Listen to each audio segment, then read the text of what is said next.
Here's the thing about Earth. Every 100,000 years, like clockwork, the planet freezes. Ice spreads from the poles. Glaciers march across continents. Sea levels drop hundreds of feet. Entire ecosystems shift toward the equator. Then, just as predictably, the ice retreats. The planet warms. Life spreads back north and south. This has happened over and over for millions of years. The pattern is so regular you could almost set your watch by it. Almost. Because here's what makes this truly strange. The cycle isn't quite perfect. It's close, incredibly close. But there are wobbles, variations, times when the ice should have advanced but didn't, times when it should have retreated but lingered, and nobody knows exactly why. If you're using this to fall asleep, that's exactly why I make these videos. Maybe subscribe and let me know where you're watching from and what time it is. I always check the comments and it's fascinating. We know the ice ages happen, we can measure them, in ice cores drilled from Antarctica, in ocean sediments pulled from the deep sea floor, in the rocks scraped and carved by ancient glaciers. The evidence is everywhere. We even know some of the reasons. Earth's orbit changes shape. The planet wobbles on its axis. The tilt shifts slightly. These changes affect how much sunlight hits different parts of the planet. They create cycles, predictable patterns in the amount of solar energy reaching Earth. But here's the problem. Those orbital changes alone aren't enough. The math doesn't quite work. The wobbles in Earth's orbit should create temperature changes of maybe 1 or 2 degrees. Instead, we get ice ages, full glacial periods where ice sheets cover half of North America, where the climate shifts so dramatically that entire species go extinct, or evolve or migrate thousands of miles. Something is amplifying the signal, taking those small orbital nudges and turning them into massive climate swings. Scientists have been trying to solve this puzzle for over a century. They've proposed dozens of theories, some elegant, some bizarre, some that seem perfect until new evidence proved them wrong. The answer, it turns out, involves everything. The oceans, the atmosphere, the ice itself, carbon dioxide locked in rocks and released by volcanoes, dust blown from deserts, plankton in the sea, forests spreading and retreating, all of it connected in ways we're still figuring out. And the really unsettling part, we're living in one of the warm periods right now. Between ice ages, the ice will come back, maybe in 10,000 years, maybe in 50,000. This cycle isn't done, unless we've broken it, which is a whole different question. The first person to really understand that ice ages happened wasn't a scientist. He was a Swiss carpenter and hunter named Jean-Pierre Perraudin. The year was 1815. Perraudin spent his days in the Alps, guiding travellers through mountain passes. He noticed something strange. Huge boulders sat in the middle of valleys, miles from any cliff they could have fallen from. The rocks didn't match the stone around them. They were granite, but the valleys were limestone. Perraudin had a theory. The glaciers had carried them. He told this to a Swiss engineer named Ignaz Venetz. Venetz laughed. Everyone laughed. Glaciers moved slowly, maybe a few feet per year. How could they possibly carry boulders the size of houses across entire valleys? But Perraudin was persistent.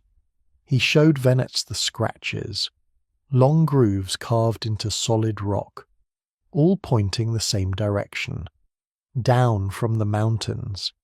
Venetz started paying attention. He looked at the boulders again. He measured the scratches. He talked to other mountain people. They all said the same thing. The glaciers used to be much bigger. You could see where they'd been. The evidence was everywhere. Venetz became convinced. He presented his findings to the Swiss Society of Natural Sciences in 1821. Most scientists dismissed him. Few listened. One was a young geologist named Louis Agassiz. Agassiz was skeptical at first. He went to the Alps to prove Venetz wrong. He spent the summer of 1836 studying glaciers, measuring them, watching how they moved, looking at the rocks they carried. He came back convinced that Venetz was right. More than right. The glaciers hadn't just been bigger, they'd covered most of Europe, all of Scandinavia, much of Britain, parts of Germany and France and Switzerland. Agassiz called it the Ice Age, die Eiszeit in German. He presented his theory in 1837. The scientific community was not impressed. The problem was the dominant theory of the time, catastrophism. The idea that Earth's features were shaped by sudden violent events. Most geologists believed in the biblical flood. They thought the boulders had been carried by rushing water. The scratches were from debris in the floodwaters. Everything could be explained by one great deluge. Agassiz was proposing something different, slow change, gradual processes, ice advancing over thousands of years. It contradicted the prevailing view, but Agassiz had evidence. He showed colleagues the polished bedrock, the parallel scratches, the U-shaped valleys carved by ice, the moraines, long ridges of debris left when glaciers retreated. You couldn't explain all of this with a flood. Slowly, scientists started to accept it. Charles Lyell, the most influential geologist of the era, was convinced by 1840. He saw the evidence in Scotland. Scratched rocks, erratic boulders, glacial valleys, it all fit. By 1850, the Ice Age theory was mainstream. But scientists thought there had been only one ice age, one period when glaciers covered the northern continents. Then they melted. End of story. The next discovery changed everything. In the 1860s, geologists started finding multiple layers of glacial deposits. In some places there were clear boundaries, old glacial debris, then a layer of soil and plant remains, then more, glacial debris, then another soil layer, then more ice deposits. Each layer represented a different climate. Glacial periods separated by warm periods. There hadn't been one ice age, there had been many. James Geekie, a Scottish geologist, documented this in detail. He identified at least 4 separate glacial periods in Scotland, each separated by warmer interglacial periods when plants grew and soils formed. The evidence kept mounting. In the Alps, geologists found the same pattern. Multiple glacial advances, each one pushing rock and debris downhill, each retreat leaving behind distinct deposits. In North America, the evidence was even clearer. The Great Lakes region showed layer after layer of glacial till, different ice sheets at different times, some reaching as far south as Missouri, others stopping in Wisconsin or Minnesota. But how could anyone prove this? How could you date rocks that were hundreds of thousands of years old? Radiocarbon dating wouldn't be invented until the 1940s, and it only worked on organic material less than 50,000 years old. The breakthrough came from an unexpected place, the ocean floor. In the 1950s, oceanographers started drilling cores from the deep sea, long cylinders of sediment pulled up from the bottom of the ocean. These cores contained the shells of tiny organisms called foraminifera, forams for short. Forams are single-celled creatures. They build shells from calcium carbonate. When they die, the shells sink to the ocean floor, layer after layer, year after year, for millions of years. Here's what made them useful. The shells contain oxygen, specifically oxygen isotopes, oxygen-16 and oxygen-18. The ratio between these two isotopes depends on temperature. When the world is cold and ice sheets are growing, more oxygen-16 gets locked up in ice. That leaves more oxygen-18 in the ocean. Forams building shells during ice ages incorporate more oxygen-18. When the ice melts, the ratio shifts back. Scientists could measure these ratios. They could see the ice ages in the forum shells. Each layer of sediment represented a different time period. You could read climate history like a book. Cesare Emiliani did exactly this in 1955. He analysed forum shells from Caribbean sediment cores. He found a clear pattern, warm periods and cold periods alternating, over and over, going back hundreds of thousands of years. He identified what he called oxygen isotope stages, odd numbers for warm periods, even numbers for cold periods. Stage 1 is now our current warm period. Stage 2 was the last ice age. Stage 3 was a cooler period before that, and so on. The pattern was remarkable. The ice ages weren't random. They followed a rhythm, a cycle. Roughly 100,000 years between major glacial periods, with smaller variations in between. Other scientists confirmed this. They drilled cores from different oceans, the Atlantic, the Pacific, the Indian Ocean. Everywhere they looked, they found the same pattern. The same cycles, the same rhythm of ice ages. Then came the ice cores. In the 1960s, scientists started drilling into the ice sheets of Greenland and Antarctica. These weren't like ocean cores. Ice cores contained actual ancient atmosphere, tiny bubbles of air trapped when the snow fell and compressed into ice. You could measure the carbon dioxide in those bubbles, the methane, the temperature when the snow fell. You could see volcanic eruptions as layers of ash. You could count the annual layers like tree rings. The first deep ice core came from Camp Century in Greenland, drilled between 1963 and 1966. It reached bedrock at 4,160 feet. It contained ice over 100,000 years old. The data confirmed what the ocean cores showed: regular cycles of warming and cooling, ice ages followed by warm periods, over and over. But the ice cores revealed something the ocean cores couldn't: the speed of change. Some transitions from ice age to warm period happened incredibly fast, within decades, maybe even years. The climate could flip like a switch. In the 1990s, the Greenland Ice Core Project and the Greenland Ice Sheet Project 2 drilled even deeper cores. They found ice nearly 250,000 years old. The Antarctic cores went back further. The Vostok core, completed in 1998, reached ice 420,000 years old.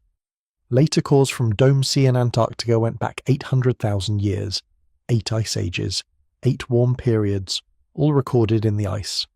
The pattern was undeniable. Scientists could now see the details. Each ice age wasn't uniform. There were cold periods and slightly less cold periods, advances and retreats. The climate wobbled even during glacial times. And the warm periods, the interglacials, weren't all the same either. Some were warmer than others, some lasted longer. Our current warm period, the Holocene, has been remarkably stable.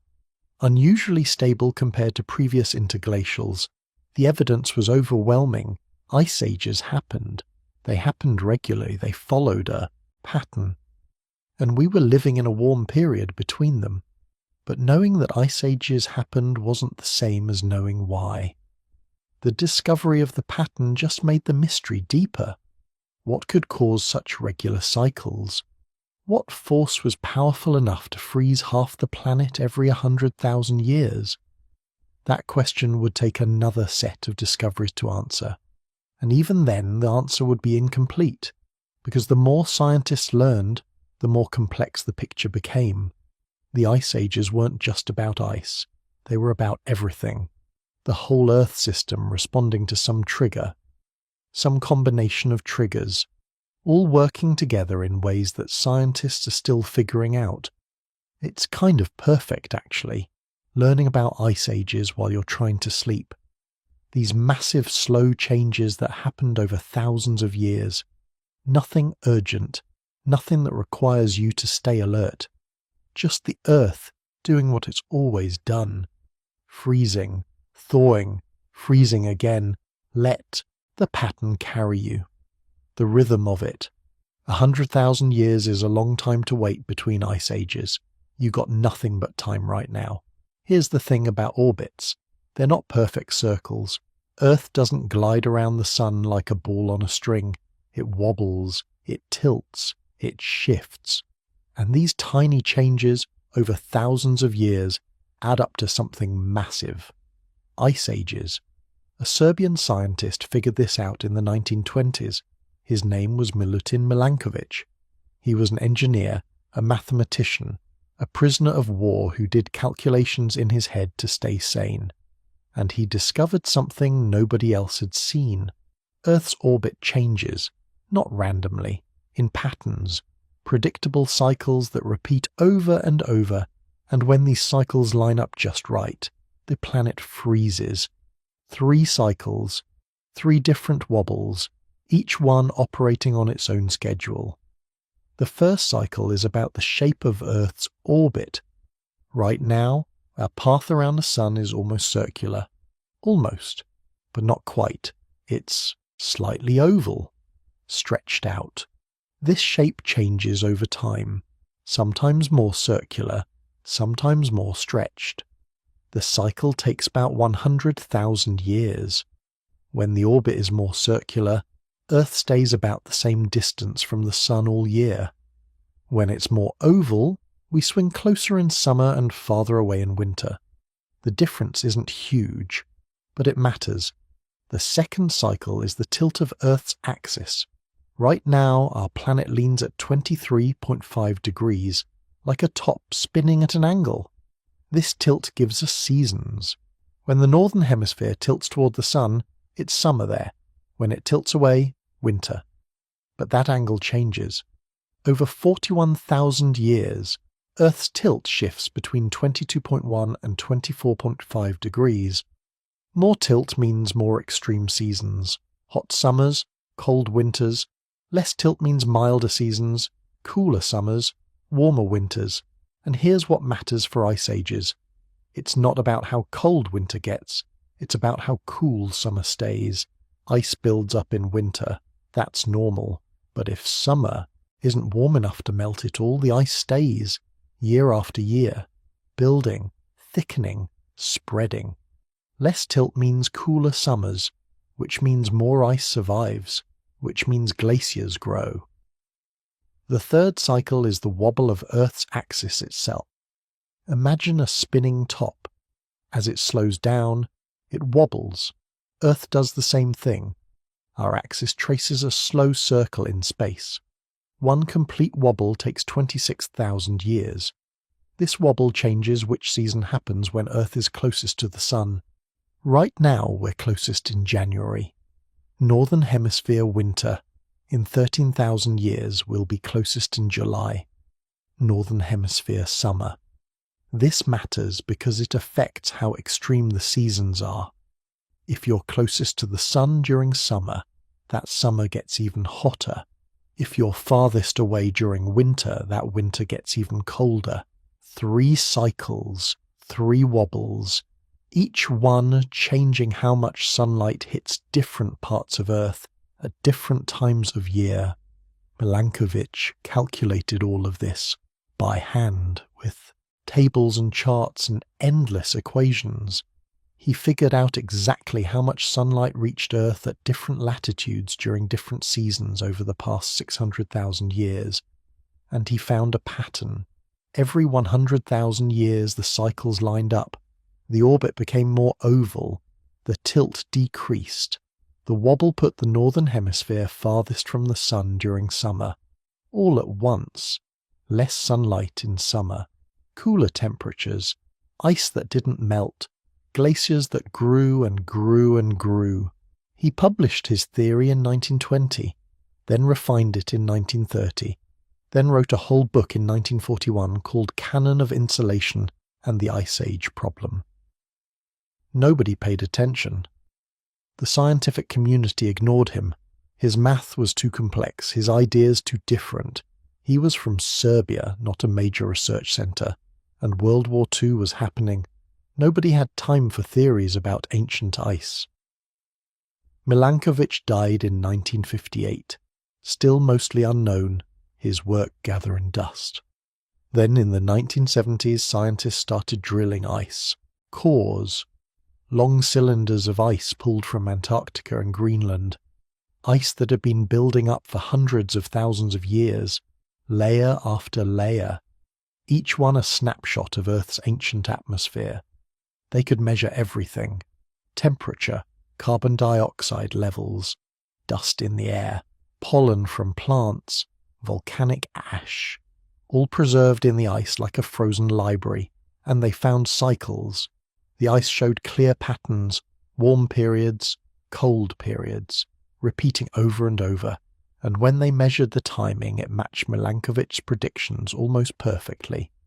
100,000 years between major ice ages, 41,000-year cycles in the tilt, 26,000-year wobbles in the axis, all there in the ice. Undeniable. They also drilled cores from the ocean floor, sediment that had been building up for millions of years. Each layer contained tiny shells from plankton. These shells recorded the temperature of the water when the plankton lived. Warmer water, different chemistry in the shells. Colder water, different chemistry again. Same patterns, same cycles, same timing. Milankovitch was right. 30 years after his death, the evidence proved it. But here's the strange part. The orbital changes don't actually change the total amount of sunlight Earth receives. Not really. The planet gets about the same energy from the sun whether the orbit is circular or oval, whether the tilt is steep or shallow. What changes is where that sunlight goes, and when. More sunlight at the equator, less at the poles. More in summer, less in winter. The total stays the same, but the distribution shifts, and that's enough. That tiny redistribution of sunlight is enough to trigger an ice age. Think about it. The difference in sunlight between an ice age and a warm period is only about 0.1%, 0.1%. That's all it takes. Earth's climate is balanced on a knife edge. A tiny push one way starts the ice growing. A tiny push the other way melts it back. The orbital cycles provide those tiny pushes. Regular, predictable, inevitable. But there's something weird about the 100,000-year cycle. It's the strongest pattern in the ice core data. The most obvious rhythm, but it shouldn't be. The orbital eccentricity, the stretch of Earth's orbit, has the weakest effect on sunlight. Way weaker than the tilt cycle or the wobble cycle. Yet it dominates the ice age pattern. Scientists call this the 100,000-year problem. Why does the weakest cycle create the strongest effect? Nobody knows for sure. There are theories. Maybe the other cycles amplify it somehow. Maybe feedback loops kick in. Maybe ice sheets themselves create momentum that takes 100,000 years to build and break. Ice is heavy. Really heavy. A mile-thick glacier weighs trillions of tons. That weight pushes down on the Earth's crust. The land actually sinks under the ice. When the ice melts, the land slowly rises back up, but it takes thousands of years. Maybe that delay matters. Maybe the ice builds up over 90,000 years, slowly, gradually, getting thicker and heavier. Then something tips it over the edge. The ice collapses. Not all at once, but fast compared to how long it took to build. Within 10,000 years, it's gone. Then the cycle starts again. The Milankovitch cycles are still happening. Right now. Earth is still wobbling, still tilting, still changing its orbit. The cycles never stop. Right now, we're in a warm period. An interglacial. The ice sheets have retreated to Greenland and Antarctica. Sea levels are high. The climate is relatively stable. But according to the cycles, we should be heading back toward cold. Slowly. Over the next few thousand years, the wobbles should align again. Summer sunlight at high latitudes should decrease.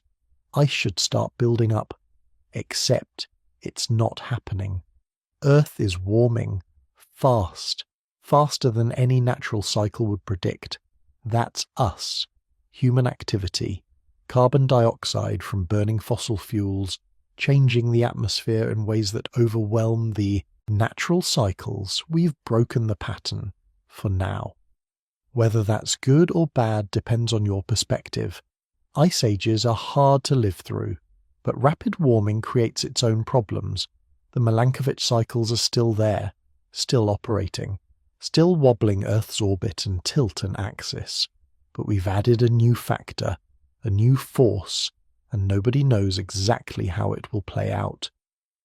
Will we delay the next ice age? Cancel it entirely?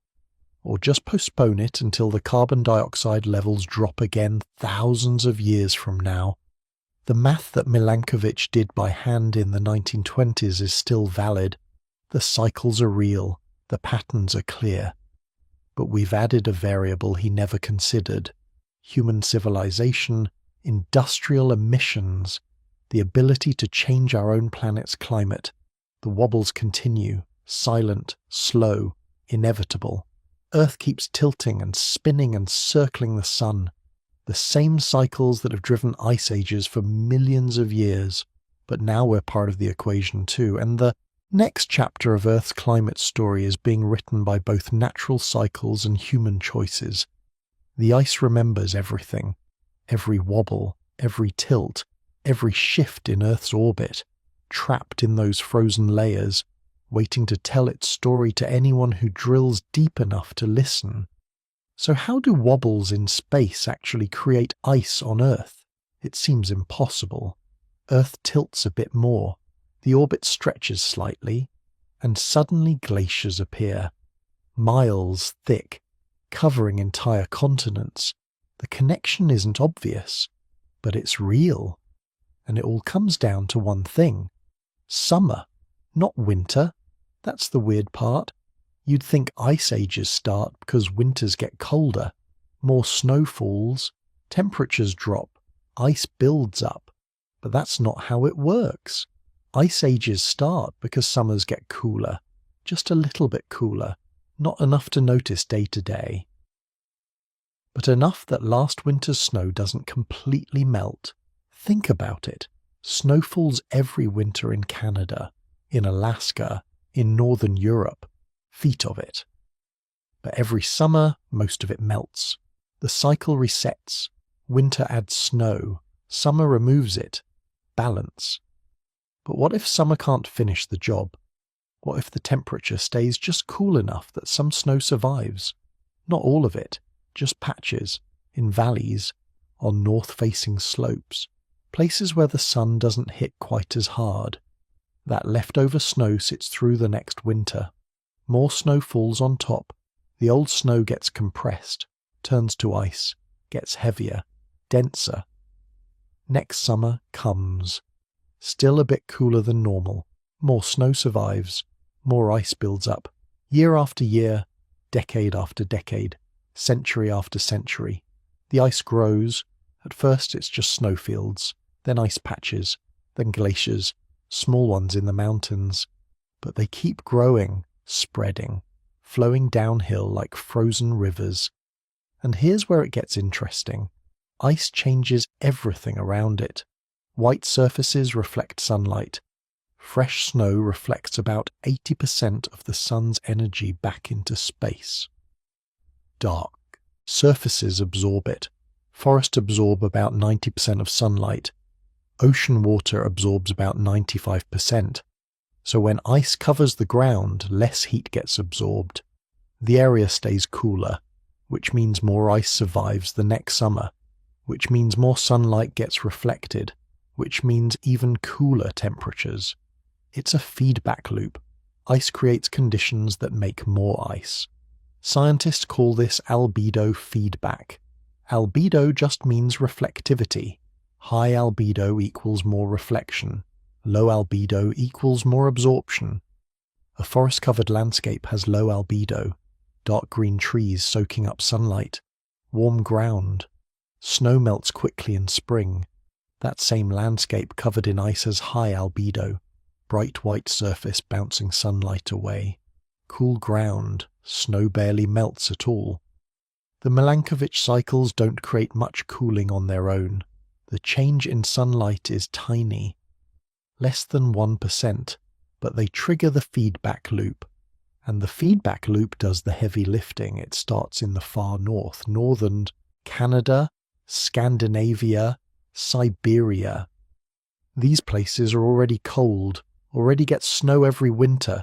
They're right on the edge, just barely melting all their snow each summer. When the orbital cycles reduce summer sunlight by even a tiny amount, these places tip over. Snow starts accumulating. Ice begins growing. The ice spreads outward, south from the Arctic, down through Canada, across northern Europe, into Russia. Glaciers thousands of feet thick, moving, grinding, reshaping the land. And as the ice spreads, it reflects more sunlight, which cools more area, which allows more ice to form farther south. The feedback loop accelerates. But there's another feedback loop happening at the same time. In the ocean, cold water holds more dissolved gas than warm water. You can see this with soda. Cold soda has more fizz. Warm soda goes flat. Same principle with ocean water and carbon dioxide. As Earth cools, the ocean absorbs more CO2 from the atmosphere. Less CO2 in the air means less greenhouse effect. Less greenhouse effect means cooler temperatures, which means the ocean absorbs even more CO2. Another feedback loop, this one involving the whole planet's chemistry. Scientists can measure this in ice cores, tiny bubbles of ancient air trapped in Antarctic ice. Each bubble is a sample of Earth's atmosphere from thousands of years ago. During ice ages, CO2 levels drop to about 180 parts per million. During warm periods, they rise to about 280 parts per million. The pattern is clear. Less CO2 equals colder climate. More CO2 equals warmer climate. The Milankovitch cycles start the process. But the feedback loops amplify it. Turn a tiny change in sunlight into a massive change in climate. It takes time, though. A lot of time. The ice doesn't appear overnight. It builds gradually. Over thousands of years. Each summer leaves a bit more snow. Each winter adds another layer. The ice sheet grows inch by inch, year by year. Imagine living through the start of an ice age. You wouldn't notice, not in your lifetime. Maybe summers feel slightly cooler. Maybe snow lingers a bit longer in the mountains, but nothing dramatic, nothing obvious. Your grandchildren might notice more. The snow line creeping lower, glaciers in the mountains getting bigger, winters lasting longer. 1,000 years later, the changes are undeniable. Glaciers have advanced miles, forests have retreated, the climate has shifted. 5,000 years later, ice covers half the continent. Everything has changed. The ice builds fastest at the beginning, when it's small and only in the mountains. Then it slows down as it gets bigger. Spreading across flat land takes longer. The ice has to flow, push outward under its own weight. At its peak, the ice sheets are 2 miles thick in places. The weight is incredible. So heavy it pushes the Earth's crust down. The land actually sinks hundreds of feet under the ice. All that ice has to come from somewhere, from the ocean. Water evaporates from the sea, falls as snow on the ice sheets, gets locked up in glaciers, doesn't return. Sea levels drop. During the last ice age, the ocean was 400 feet lower than today. Coastlines were completely different. Land bridges appeared. Britain connected to Europe. Alaska connected to Russia. You could walk between them. The ice keeps growing until something stops it, until the feedback loops reverse. And here's the thing. The same orbital cycles that triggered the ice age eventually end it. Earth keeps wobbling, the tilt changes, the orbit shifts. After tens of thousands of years, the cycles swing the other way. Summer sunlight increases, just a tiny bit, but enough. The ice starts melting at the edges, slowly at first, just the southern margins. But melting creates its own feedback loop. As ice melts, it exposes dark ground underneath. Dark ground absorbs more sunlight, which creates more warming, which melts more ice. The albedo feedback runs in reverse. The ocean warms up slightly, releases some of that dissolved CO2, more greenhouse gases in the atmosphere, more warming, more melting. The ice that took 90,000 years to build can collapse in 10,000 years, sometimes faster. The end of an ice age happens much quicker than the beginning. But here's what's strange.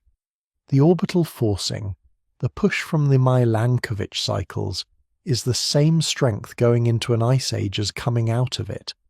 The change in sunlight is symmetrical, equal but opposite. So why does the ice grow slowly but melt fast? Nobody knows for sure. Maybe it's the feedback loops. Maybe they're stronger in one direction. Maybe ice is easier to melt than to build. Maybe there's some threshold effect, some tipping point where everything accelerates. Or maybe it's about where the ice is. Ice at high latitudes near the poles is stable, cold year-round, hard to melt. But as ice spreads south, it reaches areas that are warmer, more vulnerable. When the climate shifts, the southern ice melts fast, and once it starts, the feedback loops take over. The whole system is non-linear. Small changes can have big effects. Thresholds matter, timing matters, the way different cycles interact matters. This is why the 100,000-year cycle dominates, even though it has the weakest direct effect. It's not just about the sunlight, it's about how the system responds, how the feedback loops amplify the signal, how ice and ocean and atmosphere all interact. Earth's climate isn't a simple machine. It's not like turning a dial. It's more like a pinball game. You hit the ball and it bounces around, hitting different bumpers, changing direction, building momentum. Small differences in the initial hit create huge differences in where the ball ends up. The Milankovitch cycles are the initial hit. The feedback loops are the bumpers, and ice ages are the result of the ball bouncing around the system for 100,000 years. We can see this in the data. The ice cores show it clearly. Climate doesn't change smoothly. It jumps, sudden shifts, rapid transitions, then long periods of stability. The ice builds gradually, slowly, steadily, for 90,000 years. Then suddenly, within a few thousand years, it's gone. The climate flips, temperatures jump, sea levels rise, the world transforms, and then it stays warm for 10,000 or 15,000 years, an interglacial period, like the one we're in now, stable, comfortable. Easy to forget that ice ages are the normal state, because they are. For the past million years, Earth has been in an ice age about 90% of the time. The warm periods are brief interruptions, pleasant breaks between long frozen epochs. We live in one of those breaks, the Holocene, the current interglacial. It started 11,700 years ago when the last ice age ended, and according to the orbital cycles it should be ending soon, geologically speaking. The wobbles should be lining up to start the next ice age. Summer sunlight at high latitudes should be decreasing, snow should be accumulating, ice should be building, but it's not, because we've added something new to the system, something the Milankovitch cycles never accounted for. Us, human civilization, industrial emissions, carbon dioxide from burning coal and oil and gas. We've increased atmospheric CO2 from 280 parts per million to over 420. In just 200 years, that's faster than any natural cycle. faster than the ocean can absorb it, faster than plants can use it. We've overwhelmed the system, and we've broken the pattern. The orbital cycles are still there, still operating, but we've added so much greenhouse gas that the cooling effect doesn't matter. Earth is warming instead. Fast. We've essentially cancelled the next ice age. At least for now. At least for the next few thousand years. Maybe longer. Whether that's good or bad depends on your perspective. Ice ages are hard. Glaciers destroy everything in their path. Sea levels drop. Climate zones shift. Entire ecosystems collapse and rebuild. But rapid warming has its own problems, different problems. Rising seas, changing weather patterns, species that can't adapt fast enough. The wobbles continue regardless, silent, slow, patient. Earth keeps tilting and spinning. The cycles keep turning. The same forces that have driven climate for millions of years. But now there's a new force in the equation. Us. And nobody knows exactly how it will play out, how long our influence will last. What happens when the CO2 levels eventually drop again thousands of years from now? The ice remembers every wobble, every tilt, every shift recorded in frozen layers, a library of climate history stretching back 800,000 years, maybe more, and it's still recording, still building, still waiting to tell its story to anyone who listens. So there's a problem with the whole theory, a big problem, one that scientists noticed pretty quickly once they started looking at the actual data from ice cores and ocean sediments. The cycles don't match. Remember, Milankovitch proposed 3 cycles, the tilt cycle at 41,000 years, the wobble cycle at 23,000 years, and the orbital shape cycle at 100,000 years. But here's the thing, the orbital shape cycle is the weakest. By far. It changes the amount of sunlight reaching Earth by only about 0.1%. Barely anything. The tilt cycle is much stronger, changes sunlight by about 15%. The wobble cycle is moderate, changes it by maybe 5%. So logically, you'd expect the tilt cycle to dominate. The 41,000-year rhythm should be the strongest signal in Earth's climate records, and for a while it was.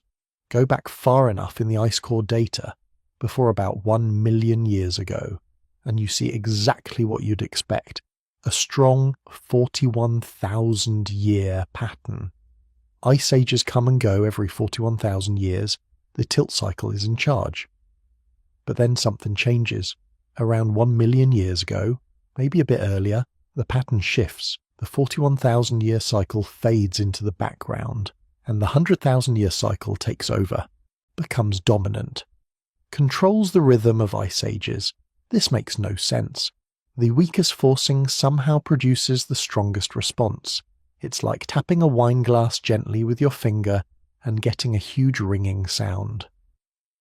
While hitting it hard with a spoon produces only a quiet clink. The system is responding backwards. Scientists call this the 100,000-year problem, or sometimes the Milankovitch problem, because it suggests something is wrong with the theory, or at least incomplete. The data is clear, undeniable. For the past million years, ice ages have followed a 100,000-year cycle, almost exactly. You can see it in ice cores from Antarctica, in ocean sediments from around the world, in cave formations, in ancient beaches, 8 ice ages in the past 800,000 years, each lasting about 90,000 years, separated by warm periods of 10,000 to 15,000 years. The pattern is too regular to be random, too consistent to be coincidence. Something is pacing it, something with a 100,000-year rhythm. But the orbital eccentricity cycle, the only natural cycle at that frequency, is too weak. The math doesn't work. The forcing is tiny. The response is massive. It's like pushing a child on a swing. A small push at the right time can build up a big swing. Resonance. Timing matters more than strength. But even resonance has limits. You can't push a swing with your pinky finger and expect it to go over the bar. There has to be enough force to work with.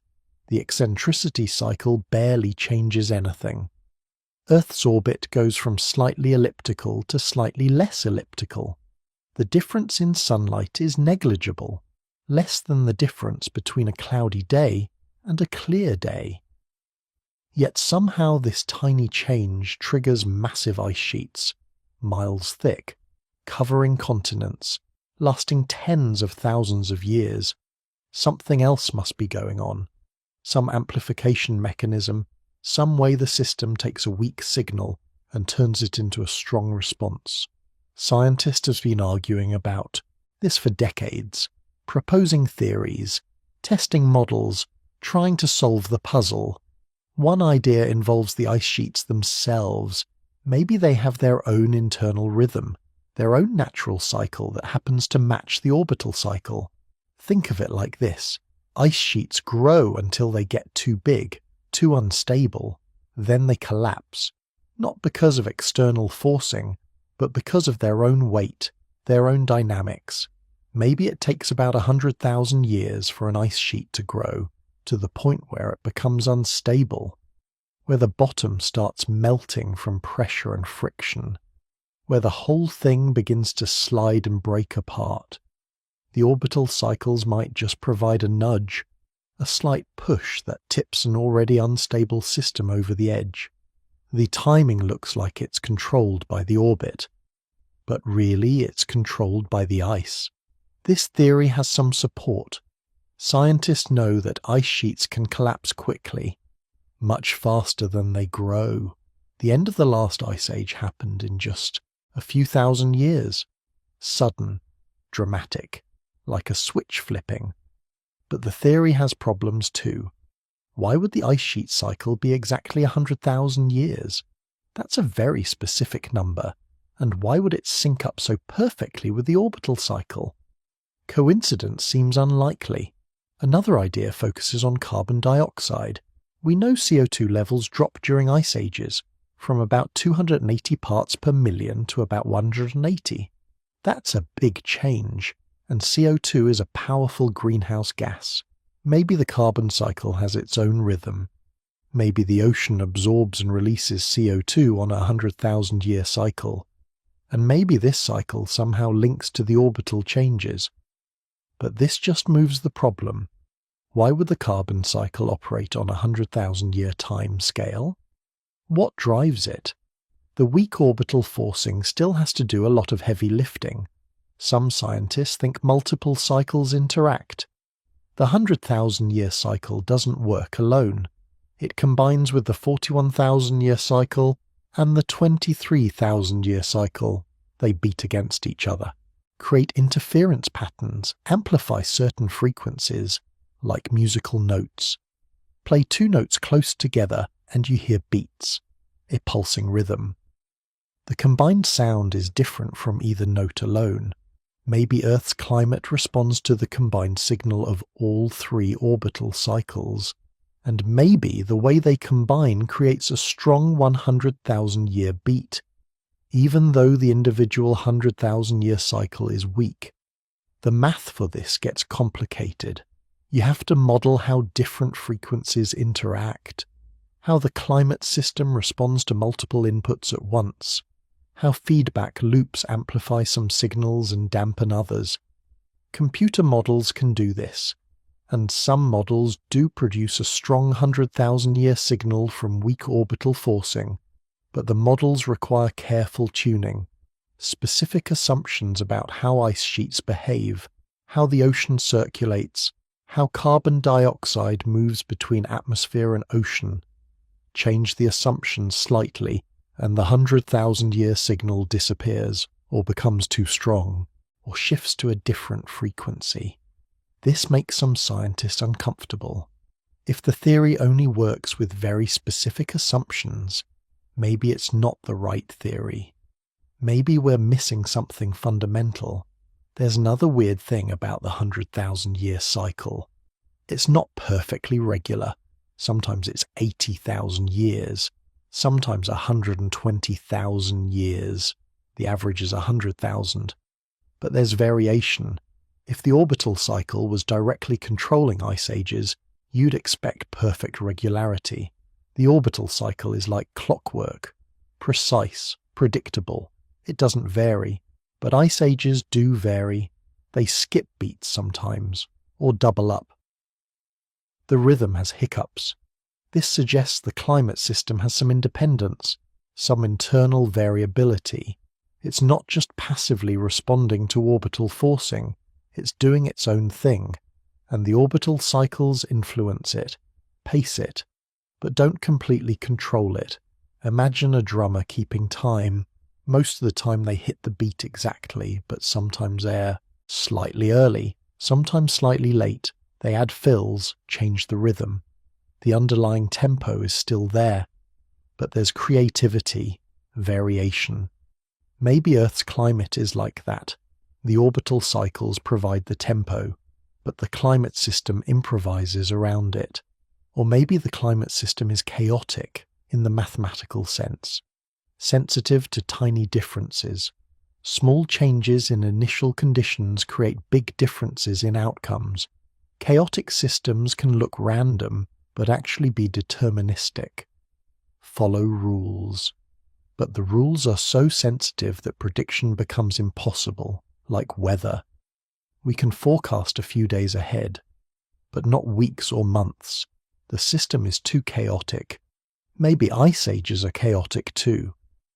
The orbital cycles provide some structure, some predictability, but chaos adds noise, variation, makes each ice age slightly different. This would explain why the pattern isn't perfect, why ice ages sometimes come early or late, why the 100,000-year rhythm has wobbles, but it makes the problem harder to solve. Because chaos means we can't predict exactly, can't say for certain what causes what, can only talk about probabilities, tendencies, rough patterns. Some scientists think we're asking the wrong question. Maybe there isn't one cause, one mechanism, one explanation. Maybe ice ages result from multiple factors, all working together, sometimes reinforcing each other, sometimes cancelling out. The system is too complex for simple answers. The orbital cycles matter, the feedback loops matter, the ice sheet dynamics matter, the carbon cycle matters, ocean circulation matters, even random chance matters. All of these things interact, create a complex system, and the 100,000-year pattern emerges from that complexity. Not because of one dominant cause, but because of how everything fits together. This is unsatisfying in a way. Scientists like clean explanations, simple theories, elegant solutions. Complexity feels messy, hard to test, hard to prove, but maybe that's just how Earth works. Maybe climate is inherently complex, multiple causes, multiple feedbacks, no single answer. The ice cores keep providing data, more detail, better resolution. Scientists can now see changes that happened over decades, sometimes years. The records are incredibly precise, and the more precise the data gets, the more complicated the picture becomes. There are cycles within cycles, sudden jumps, gradual trends, regional differences, global patterns. Every answer raises new questions. Every solution reveals new problems. Why did the 100,000-year cycle start 1 million years ago? What changed? Before that, the 41,000-year cycle dominated. What flipped the switch? Some scientists think ice sheets got bigger. Before 1 million years ago, ice ages were smaller. Ice didn't spread as far south, didn't get as thick, didn't last as long. Maybe once ice sheets reached a certain size, they started behaving differently, became more stable, harder to melt, took longer to build and collapse. And this changed the system's natural frequency from 41,000 years to 100,000 years. But why did ice sheets get bigger? What allowed them to grow larger than before?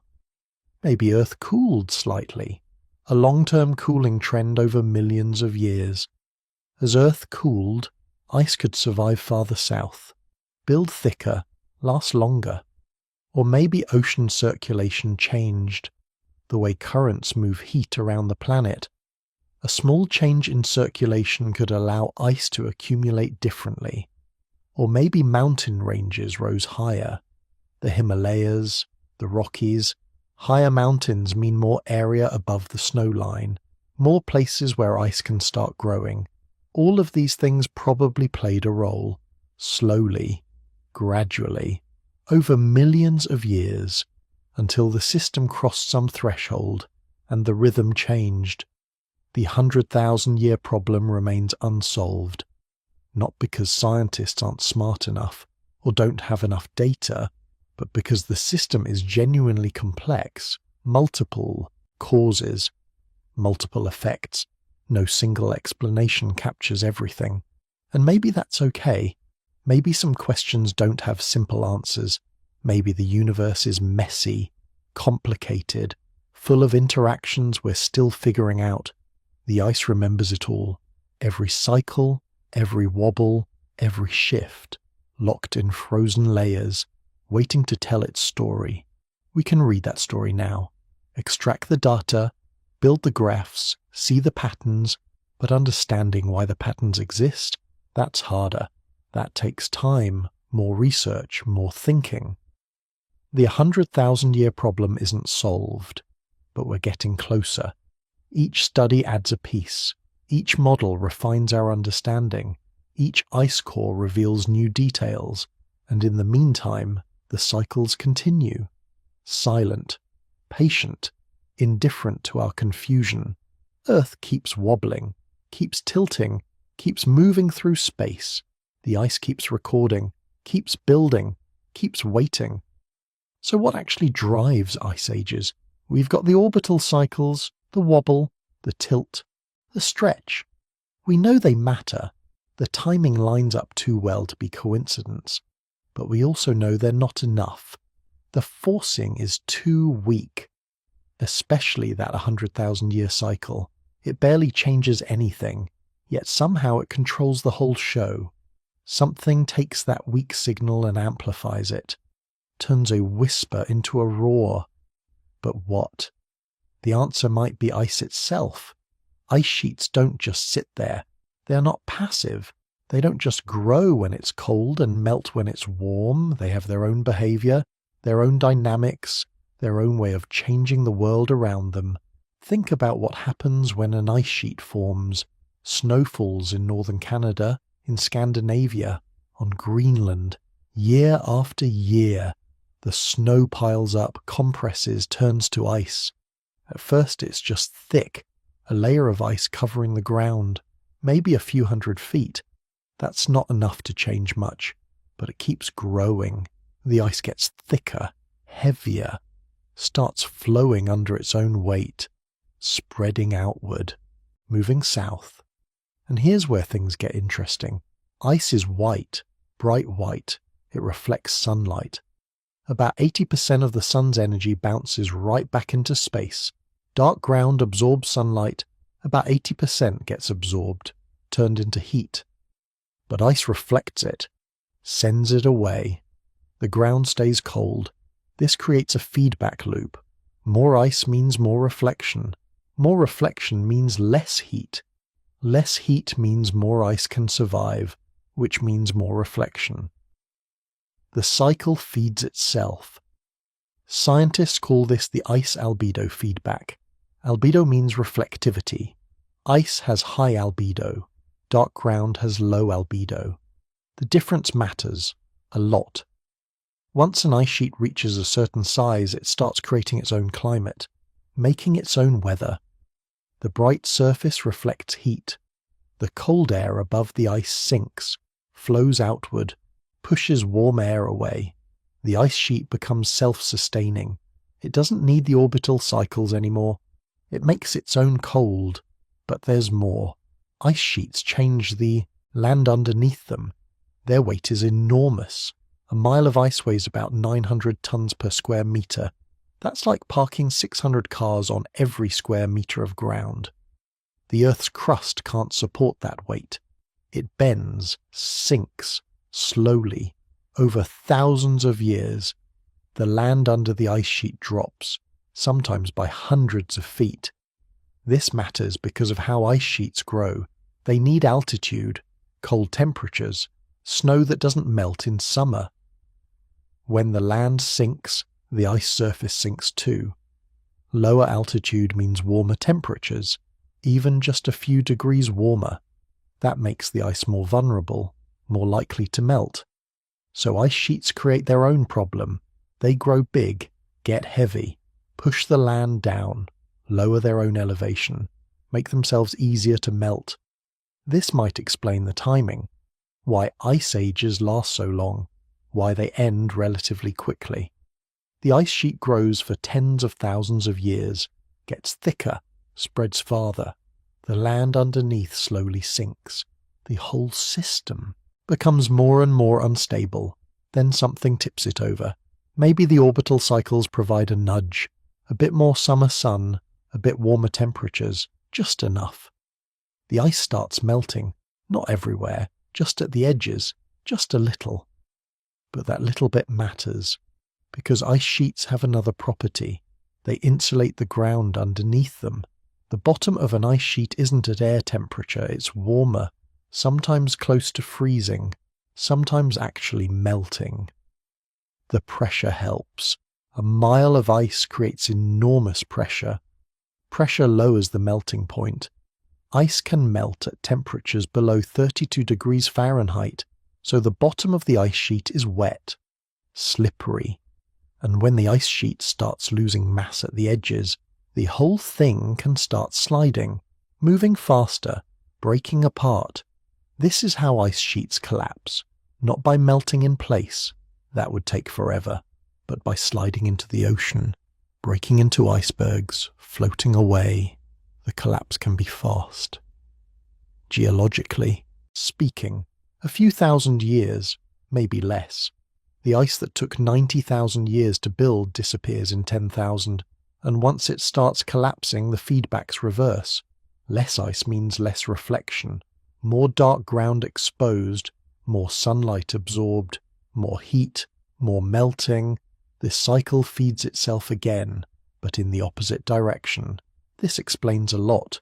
Why ice ages last so long, why they end quickly, why the system seems to have two stable states, glacial and interglacial, cold and warm, with rapid transitions between them. But it still doesn't fully explain the 100,000-year rhythm. Why do ice sheets take about 100,000 years to reach the tipping point? Why not 50,000? Why not 200,000? The answer might involve multiple factors. Ice sheet dynamics, orbital cycles, carbon dioxide, ocean circulation, all working together. Carbon dioxide drops during ice ages. We know this from ice cores. The bubbles trapped in ancient ice show it clearly. About 280 parts per million during warm periods. About 180 during ice ages. That's a big drop. And CO2 is a greenhouse gas. Less CO2 means less heat trapped, cooler temperatures, more ice. But why does CO2 drop? What causes it? The ocean. The ocean holds about 50 times more carbon than the atmosphere. It's a giant reservoir. Carbon moves between ocean and air constantly, dissolving in, bubbling out. The balance shifts. Cold water holds more CO2 than warm water, like a cold soda. It stays fizzy. Warm it up and the gas escapes.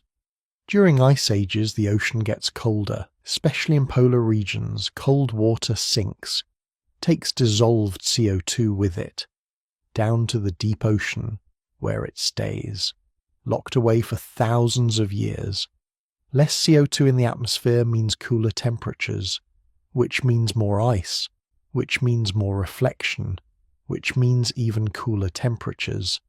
Another feedback loop, but there's more to it. Ocean circulation matters. The way currents move heat around the planet, the conveyor belt of water flowing from equator to poles and back. During ice ages, this circulation changes, slows down, maybe even stops in some regions. Fresh water from melting ice dilutes the salt in the ocean, changes its density, disrupts the flow. When circulation slows, heat doesn't move as efficiently. The poles get colder, the tropics might get warmer, the whole climate system reorganizes. These circulation changes might trigger rapid shifts, sudden cooling, sudden warming. The climate doesn't change smoothly, it jumps, flips from one state to another. Scientists see this in the ice core records. Temperature doesn't rise gradually, it jumps, sometimes by 10 degrees in just a few decades, then stays stable for centuries, then jumps again. These rapid changes suggest the climate system has thresholds, tipping points. Push it far enough and it flips to a different state, like a light switch, not a dimmer. Ice sheets might have their own tipping points. Grow them to a certain size and they become stable, hard to melt. Shrink them below a threshold and they collapse quickly. The orbital cycles might push the system toward these thresholds, slowly, over thousands of years. Then one summer is just warm enough. One winter doesn't add quite enough snow. The ice sheet crosses the threshold, starts collapsing. The timing looks like it's controlled by the orbits, and in a way it is, but the orbits are just providing the pacing, the push. The system's own dynamics do the rest. This is called a forced oscillation with internal amplification. The external force is weak, but the system responds strongly because of its own properties, its own feedbacks, its own instabilities. It's like pushing someone on a swing. You don't have to push hard, just at the right time. The swing does most of the work, its own momentum, its own rhythm. You just keep it going. Earth's climate might work the same way. The orbital cycles are the push, small, regular, predictable. But the climate system has its own natural rhythm, its own tendency to oscillate between glacial and interglacial states. The orbital cycles keep that oscillation going, provide the timing, but the amplitude comes from the system itself, the feedbacks, the ice, the carbon, the ocean, all amplifying the signal. This explains why the 100,000-year cycle dominates even though the forcing is weak. The system is tuned to respond at that frequency. Like a radio tuned to a specific station, it picks up that signal and amplifies it. But why is the system tuned to 100,000 years? Why not some other frequency? That's still unclear.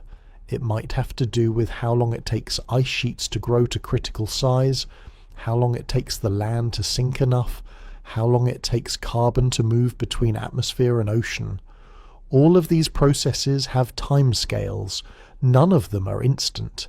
They take thousands of years, maybe tens of thousands. And when you combine them all, the natural timescale of the system comes out to about 100,000 years. Or maybe it's simpler. Maybe the 100,000-year orbital cycle, even though weak, is just persistent enough to pace the system. It keeps pushing at the same frequency, never stops, never varies, and over time the system syncs up with it, like a metronome. Tick, tick, tick. Keep it going long enough and everything starts moving to that beat. The ice cores show this synchronization. The timing is too regular to be random. 8 ice ages in the past 800,000 years, each lasting about 90,000 years, each ending in about 10,000 years. The pattern repeats, but it's not perfect. There's variation. Some ice ages last 80,000 years, some last 120,000. The interglacials vary too. Some are longer, some shorter. The current one is already 11,700 years old, longer than average. This variation suggests the system isn't completely controlled by the orbital cycles. There's some independence, some chaos, some randomness. Maybe it's like a ball rolling in a bowl. The bowl has a shape. The ball tends to roll. toward the bottom. But exactly where it goes depends on how you push it, how fast, what angle. Small differences matter. The orbital cycles are like gentle pushes. They influence where the ball goes, but they don't control it completely. The ball has its own momentum, its own path.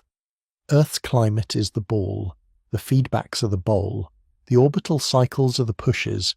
The result is a pattern, mostly regular, but with variation, with unpredictability. This makes prediction hard. We can see the pattern in the past, but can we predict the future? When will the next ice age start? How long will this warm period last? The orbital cycles tell us something. Right now, the cycles are in a configuration that should favor warmth. The next ice age shouldn't start for tens of thousands of years, maybe 50,000, maybe more. But that's based on the orbital cycles alone. It assumes the system responds the same way it has in the past. It doesn't account for what humans are doing, the CO2 we're adding, the way we're changing the system. We're running an experiment, adding greenhouse gases faster than the natural cycles ever did, pushing the system in ways it hasn't been pushed before. The result is uncertain, but that's a different story, a different question. Right now we're asking about the natural cycles, the rhythm Earth has followed for millions of years. Before humans, before civilization, before we learned to burn fossil fuels and change the atmosphere. The natural rhythm is ice, long periods of cold, brief periods of warmth, driven by wobbles in Earth's orbit, amplified by ice sheets, by carbon, by ocean currents, by feedbacks we're still figuring out. It's a complex system, multiple causes, multiple effects, but the pattern is clear, regular, persistent. Earth freezes, Earth thaws, over and over, following a beat set by the sky. Carbon dioxide. It sounds so simple, just a gas in the air, but it's one of the most important players in this whole story when we talk about the cycles of ice and warmth, about Earth freezing and thawing. Carbon dioxide is always there in the background, quiet, invisible, but powerful. Let's try to see how it really works. Not just the big picture, but the details. How do we know carbon dioxide acts as an amplifier for ice ages? What is the actual evidence? And why does it matter so much? First, think about what we actually see in the records. Ice cores from Antarctica and Greenland are like time machines. Scientists drill down more than 2 miles through the ice. Each layer is a year or two of snowfall, pressed into a thin sheet. As the snow fell, it trapped tiny bubbles of air. Those bubbles are still there. Ancient air, frozen for hundreds of thousands of years. When scientists pull out an ice core, they can actually measure the air from, say, 20,000 years ago. They look for carbon dioxide in those bubbles. Turns out there's a clear pattern. Every time the planet was cold, an ice age, the carbon dioxide in the air was low, about 180 parts per million. Every time the planet warmed up, the CO2 rose, back up to about 280 parts per million. It's not just a coincidence. The rises and falls match up almost exactly with the timing of the ice ages. The coldest times always have the lowest CO2. The warmest times have the highest. The lines on the graph move together like two dancers locked in step. Now, here's where it gets interesting. The CO2 changes don't just follow the temperature. Sometimes the CO2 starts changing before the big warming kicks in. Sometimes it lags a bit. But the two are always linked. When CO2 increases, the planet warms. When it drops, the planet cools. It's a partnership. How do we know CO2 is actually causing the change and not just tagging along? That's a fair question. People used to argue about it. But now the evidence is strong. Think about how greenhouse gases work. Carbon dioxide isn't the only one, but it's the most important for these timescales. Sunlight hits the Earth. The surface absorbs the energy. Most of it is re-radiated back out as heat, as infrared light. Greenhouse gases like CO2 trap some of that heat. They let sunlight in but slow the escape of warmth. It's like putting on a thin blanket. If there's more CO2 in the air, more heat stays in. If there's less, the planet loses heat faster. This isn't a theory, it's basic physics. We can measure it in the lab. We can see it on other planets too. Venus is hot not because it's closer to the Sun, but because its atmosphere is full of carbon dioxide. So, when the ice cores show that CO2 drops during ice ages, it means Earth's blanket gets thinner. More heat escapes. The planet cools, and the ice sheets can grow. When CO2 rises, the blanket thickens. Earth holds onto more warmth. The ice sheets melt. But how much does CO2 really matter? Is it just a small helper, or is it a big amplifier? Here's what the numbers say. During an ice age, the difference in CO2 is about 100 parts per million, 180 in an ice age, 280 in a warm period. That 100 ppm change is enough to shift global temperatures by about 4 to 6 degrees Celsius. That's 7 to 11 degrees Fahrenheit. It's a big swing, enough to turn Canada into a frozen wasteland, or a green forest, enough to cover New York City in a mile of ice, or fill it with trees and rivers. The fact that CO2 changes line up so closely with temperature is a big clue. But there's more. Scientists can compare the timing in detail. When the planet starts to warm at the end of an ice age, the first thing that happens is a small increase in sunlight at high northern latitudes. That's the orbital cycles at work. Not much extra energy, but just enough to start melting the edge of the ice. Then, a little later, the CO2 starts to rise. It's not instant.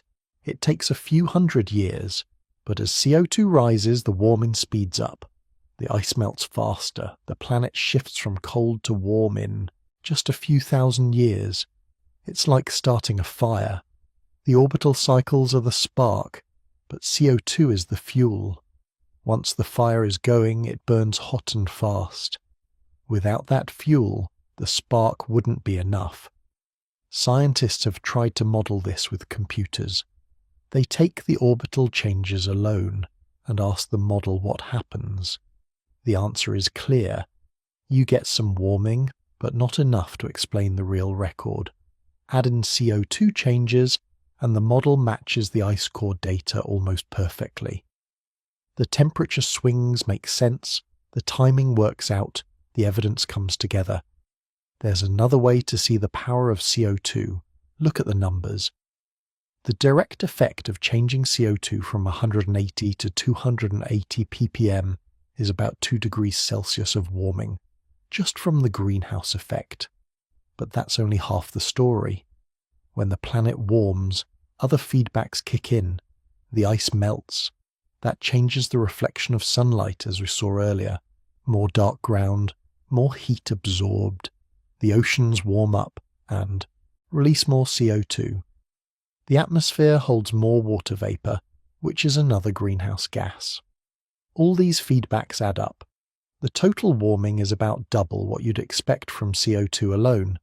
So CO2 acts as both a driver and an amplifier. It starts the process and then helps push it further. The system feeds on itself. A little warming releases CO2, which causes more warming, which releases more CO2. The cycle continues until something stops it. But where does all this CO2 come from, and where does it go? That's where the ocean comes in. The ocean is the real giant in this story. It holds about 50 times more carbon than the air. Most of it is dissolved, like sugar in tea. Some of it is in the deep ocean, some near the surface. The balance between these places is always changing, but slowly. During ice ages, the oceans are colder. Cold water can hold more CO2, just like a cold soda holds more fizz. So when the planet cools, the oceans soak up more carbon from the air. The CO2 Level in the atmosphere drops. That helps the planet cool even more, but when the planet starts to warm, the oceans warm too. Warm water can't hold as much CO2. The gas bubbles out, escapes to the air, the CO2 level rises, the planet warms further. This is another feedback loop. There are other ways carbon moves between air and sea. Tiny plankton in the ocean use CO2 to build their bodies. When they die, some of their remains sink to the bottom, taking carbon with them. Ocean currents stir the deep and surface waters, bringing up old carbon or sending new carbon down. The winds over the ocean can even change how much CO2 bubbles out. During ice ages, the ocean currents and winds are different. The whole system slows down. Less mixing means more CO2 stays trapped in the deep ocean. When the ice age ends, the system speeds up. The deep ocean releases its carbon. The air fills up with CO2 again. Scientists have looked for evidence of these changes. They've studied ocean sediments, layers of mud at the bottom of the sea. These layers hold tiny shells from plankton, and each shell has a record of the water's chemistry. By measuring the carbon in these shells, scientists can see when the deep ocean was storing more CO2 and when it was releasing it. The results match up with the ice core data. During the coldest parts of the ice ages, the shells show the deep ocean was full of CO2. The atmosphere was low in CO2. When the planet warmed, the deep ocean released its carbon, and the air filled up again. There are even clues from the land. During ice ages, giant dust storms swept across the continents. The ice sheets ground up rocks, making huge clouds of fine dust. Some of that dust blew out over the oceans, especially the Southern Ocean near Antarctica. This dust carried iron, which is a key nutrient for plankton. When the dust fell into the sea, the plankton bloomed. They pulled extra CO2 out of the air, helping to lower the atmospheric carbon even more. When the ice age ended, the dust storms faded. Less iron, fewer blooms, less CO2 pulled out of the air. So carbon dioxide is pulled in many directions at once. The ocean, the land, the winds, the plankton, each piece matters, but the overall pattern is clear. Cold times mean low CO2. Warm times mean high CO2, and the swings are big enough to change the whole climate. Some people wonder if the changes in CO2 are just a side effect. Maybe the warming causes the carbon to rise, not the other way around. But experiments and models say otherwise. If you fix CO2 at ice age levels, the planet stays cold, even if the sunlight increases. If you add CO2, the planet warms fast, even if sunlight doesn't change much. The effect is real, and it's strong. You can even see it in the speed of the transitions. At the end of each ice age, the warming is fast, just a few thousand years. That matches the speed of CO2 rising in the ice cores. When CO2 jumps up, the planet follows. The ice melts. The forests return. Animals and people expand into new lands. If CO2 didn't matter, the change would be slower. The small increase in sunlight from the orbital cycles isn't enough to explain the quick jump. But with CO2 rising, the planet has a booster, a turbo button. That's why the change can be so sudden. So the evidence for CO2 as an amplifier is strong. The ice cores show the timing.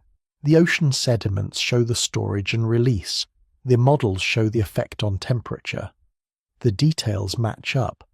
But there are still open questions. For example, why does CO2 drop so much during ice ages? Why does the system shift between storing carbon in the ocean and releasing it? What causes the deep ocean to lock up so much CO2 for tens of thousands of years, then suddenly let it go? Some scientists think it's all about the way the ocean circulates. During ice ages, the winds and currents change. The deep water gets more isolated from the surface. Less mixing means more. carbon gets trapped. When the planet warms, the ice melts, the winds shift, the mixing increases. The deep ocean releases its carbon. Others point to the plankton. Maybe the giant dust storms during ice ages supercharged the plankton, letting them pull more CO2 out of the air. When the dust faded, the plankton slowed down and the CO2 went back up. There's even a role for the land. During ice ages, forests shrink, deserts grow, soil carbon changes. All of these things move carbon from one place to another. But the biggest player is still the ocean. Scientists are still working out the details. They build better models, look for new clues, drill deeper ice cores, collect more ocean mud. But the big picture is clear. CO2 is the main amplifier. It doesn't start the ice ages, but it makes them much more dramatic. It turns small changes in sunlight into giant changes in climate. It's the reason why the planet can swing from Sahara-like deserts to frozen tundra and back again. And the numbers are huge. During an ice age, about 10 million square miles of land are covered in ice. When the CO2 rises, most of that ice melts away. Sea levels rise by over 400 feet. Coastlines move. Rivers change course. Ecosystems shift overnight, at least in geological terms. We see the effect everywhere, in the fossils of plants and animals, in layers of pollen in lake beds, in ancient soils buried under old ice. The story is always the same. When CO2 is low, life retreats. When CO2 rises, life floods back in. That's why scientists pay so much attention to CO2. It might be invisible, but it's not silent. It leaves its mark on the whole planet, and once you start looking for it, you see it everywhere. Here's something else to think about. The amount of CO2 in the air during these cycles is tiny compared to all the carbon in the ocean and rocks. But even small changes in the air make a huge difference. The planet is sensitive. The climate system is balanced on a knife edge. It doesn't take much to tip it one way or the other. A slow shift in CO2, a small change in sunlight, a change in ocean currents. The feedbacks do the rest. And that's why the ice ages are so regular but also unpredictable. The orbital cycles set the timing, but CO2 sets the volume.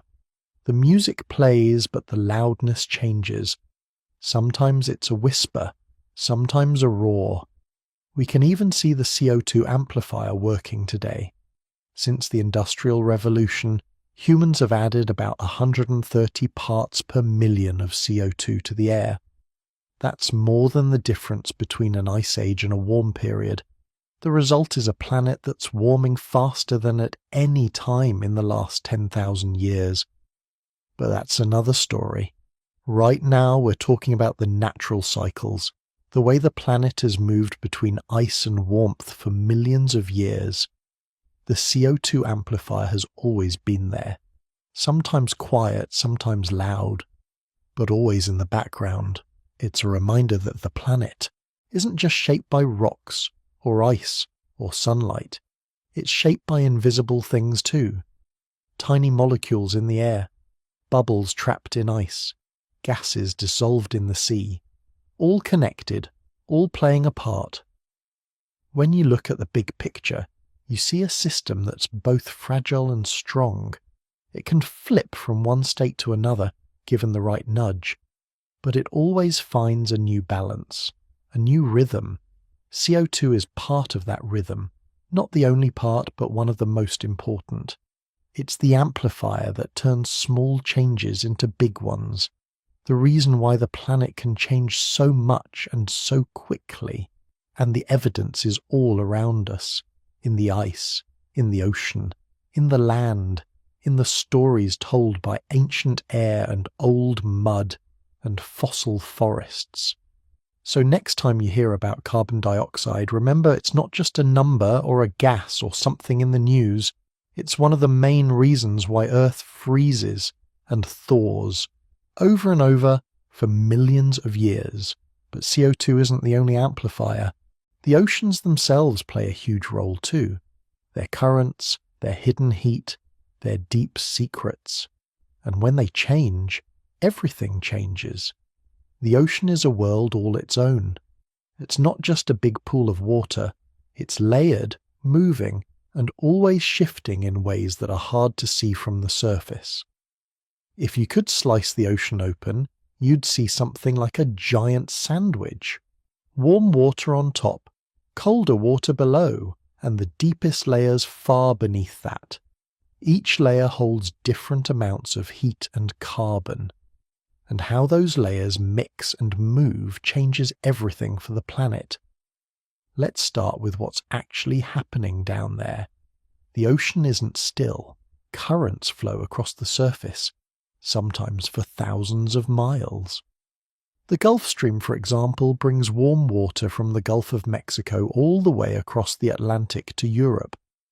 That's why winters in London aren't nearly as cold as winters in Quebec, even though both places are about the same distance from the North Pole. Ocean currents carry heat. They act like conveyor belts, moving warmth from one part of the globe to another. But the real action is deeper down. Think about the Great Conveyor Belt of the ocean. Scientists call it the thermohaline circulation. That just means it's driven by temperature and salt. Here's how it works. In the far north, near Greenland, the surface water gets very cold. Sometimes it even freezes to form sea ice. When that happens, salt gets left behind in the water. This makes the water heavier and saltier, so it sinks. This cold, salty water then flows south along the bottom of the Atlantic, slipping beneath the warmer water above. At the same time, in the Southern Ocean near Antarctica, a similar thing happens. Cold, salty water sinks and spreads north along the ocean floor. It can take hundreds or even thousands of years for a drop of water to complete this loop around the globe. This slow, deep movement is how the ocean stores and releases heat. It also locks away carbon. When surface water sinks, it carries carbon with it, trapping it deep below. When deep water comes back up, it can let that carbon out again. So, what's the evidence that this circulation matters for ice ages? Scientists have looked for clues in the mud at the bottom of the ocean. Every year, tiny shells, bits of dust, and other debris settle down to the sea floor. Over time, these layers build up like pages in a diary. By drilling into the mud, scientists can pull up long cores, samples that give a record going back hundreds of thousands of years. Inside these cores are clues about the past. Some are chemical, like the amount of carbon in the shells of tiny plankton. Others are physical, like the size and shape of the shells, which can tell you about the temperature of the water when they lived. One of the best-known examples comes from the Atlantic Ocean. During the last ice age, the deep Atlantic was different from today. It was colder, and the water was more isolated from the surface. Scientists can tell because the chemical fingerprints in the shells show a build-up of carbon in the deep sea. Less carbon was making its way up to the surface and into the air. Why would this happen? During ice ages, the winds and currents shift. The ocean lid gets tighter, less mixing between surface and deep water. The conveyor belt slows down. Cold, salty water still sinks, but it doesn't pull as much surface water down with it. The deep ocean becomes a carbon trap. Then, as the planet starts to warm, the system wakes up. The currents get stronger. More mixing happens between the deep and the surface. Carbon that was locked away deep underwater starts to leak out, rising up and escaping to the air. That's one reason why CO2 rises as the ice age ends. It's not just the land or the air changing, it's the ocean releasing its stored carbon. Let's look at a real example. In the Southern Ocean around Antarctica, there's a special place where deep ocean water comes up to the surface. This is called upwelling. It's like a slow-motion fountain, bringing cold, carbon-rich water up from the bottom.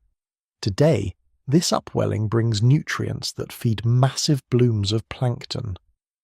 But during the Ice Ages, things were different. Evidence from seafloor cores shows that during the coldest times there was less upwelling. The wind patterns changed, and the water didn't rise as much.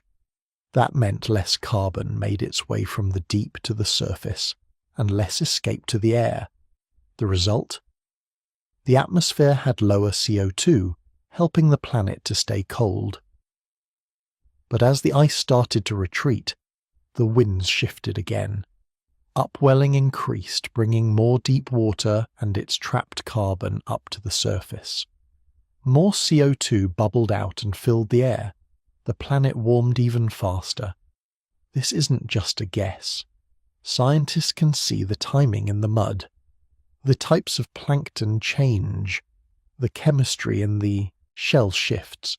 The layers show a pulse of carbon coming out of the deep ocean right when the planet is warming up. The match is almost perfect. Now let's talk about how heat moves in the ocean. The ocean holds far more heat than the air. In fact, the top 10 feet of the ocean holds as much heat as the entire atmosphere above it. When the ocean takes in extra heat, it doesn't warm up right away. It absorbs the energy, mixes it around, and slowly releases it over time. During ice ages, much of the ocean's heat is locked up at the surface, covered by thick ice in the far north and south. The deeper parts stay cold and dark. But as the ice melts, the sun can warm a bigger area. The surface heats up and more of that warmth can mix down into the depths. This mixing isn't even. It depends on wind, storms, and how salty the water is. Sometimes a shift in wind patterns can push warm water down deeper, spreading heat through the ocean. Other times the ocean can trap cold water under a layer of warm water, keeping the surface mild even while the depths stay chilly. A good example comes from the North Atlantic. Today, when the Gulf Stream slows down, Europe can get cooler winters. If the whole conveyor belt system changed, it could shift the climate much more. During ice ages, evidence shows the conveyor belt was weaker. That trapped more cold water in the deep ocean and helped the ice sheets grow.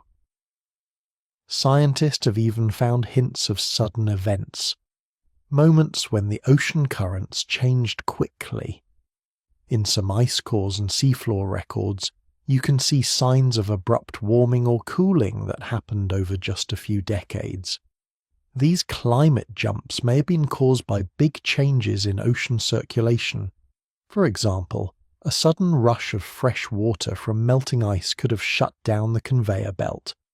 That would have left heat building up in the tropics while the north stayed cold. Let's get concrete. Around 12,800 years ago, the world was warming up after the last ice age. But suddenly the North Atlantic cooled sharply for about 1,000 years. This period is called the Younger Dryas. What happened? The evidence points to a large flood of fresh water pouring into the North Atlantic from melting ice sheets. This fresh water stopped the formation of cold, salty water that usually sinks and drives the conveyor. With the engine stalled, heat couldn't move north as easily. The result, Europe and parts of North America got much colder, almost like the Ice Age had returned. Then, just as suddenly, the system restarted. The conveyor belt picked up again. Warm water rushed north, and the planet finished thawing out. The whole world shifted into the warmer climate we've had ever since. The ocean isn't just a background player. It's the memory of the climate system. It stores heat for centuries, even millennia. It soaks up carbon and hides it away, only to let it out again when currents shift. The evidence for all this comes from many places: ice cores, seafloor mud, the chemistry of tiny shells, and even the ancient coastlines that show where sea levels used to be. There's more. During ice ages, sea level drops by more than 400 feet because so much water is locked up in ice sheets. This exposes huge areas of the sea floor, changing the shape of the continents. The shallow seas disappear. The edges of the ocean move far out from where they are now. This affects the way heat moves around the planet too. The new coastlines change wind patterns, ocean currents, and the way the sun's energy is absorbed. When the ice melts and sea levels rise, the shallow seas flood back in. New currents form. The whole system gets a fresh start. The evidence shows that these changes in ocean shape and depth play a role in the start and end of ice ages. Let's not forget the role of life in the ocean. Tiny plankton float near the surface, using sunlight to grow. They take in carbon from the water. When they die, some sink to the deep ocean, carrying carbon with them. This is sometimes called the biological pump. During ice ages, there are signs that this pump ran faster. More plankton grew, more sank, and more carbon was locked away in the depths. How do we know? Scientists look at the types of fossils and the chemistry in their shells. They can tell when plankton blooms were bigger. These blooms are often helped by dust blowing off the land, carrying nutrients like iron into the sea. We talked about this before, but here's something new. The strength of the biological pump is tightly linked to ocean circulation. When the deep ocean is more isolated, the pump works harder because nutrients stay near the surface longer. But when the currents start moving again, deep water rises and brings up nutrients from below. The pump slows down and more carbon escapes back to the air. It's a delicate balance. The ocean's life and its circulation are tied together. All of this matters because the ocean sets the pace of climate change. The air can warm up or cool down in only a few years, but the ocean takes centuries to fully respond. That's why the end of an ice age isn't just a smooth, steady thaw. Sometimes it's a stop-and-go process.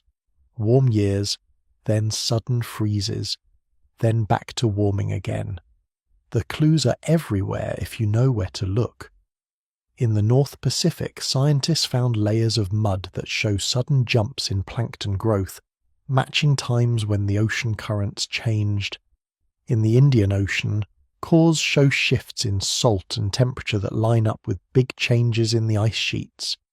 Even in the deepest parts of the Atlantic, there are chemical traces that show when the deep water was filled with carbon and when it was released. The big picture is this. The ocean isn't just a passive water tank.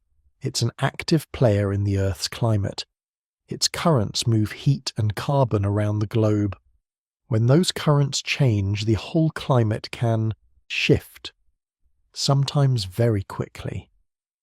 Let's step back for a second. Why does the ocean circulation change in the first place? The answer usually starts with small triggers, like changes in Earth's orbit, which shift where sunlight falls. That can start melting ice at the edges. The fresh water from melting ice pours into the sea, making the surface less salty. That can slow down the sinking of cold water, which slows the conveyor belt. Less heat moves north, and the ice grows back. Or, if the system tips the other way, the conveyor speeds up, bringing warm water north, melting the ice and raising temperatures. It's a system full of feedbacks. Each piece pulls on the others. If the conveyor slows, the north gets colder, ice grows, and the ocean stores more carbon. If it speeds up, the north warms, ice melts, and carbon is released. And here's something even stranger. Even small changes in the ocean can have big effects.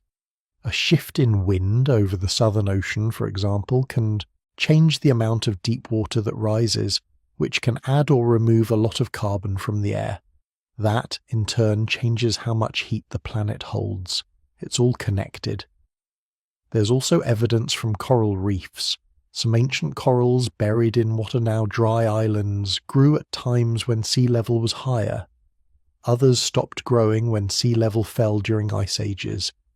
By dating these corals, scientists can track how fast sea level changed and how quickly ice melted. The speed of these changes matches the timing of shifts in ocean currents and carbon release.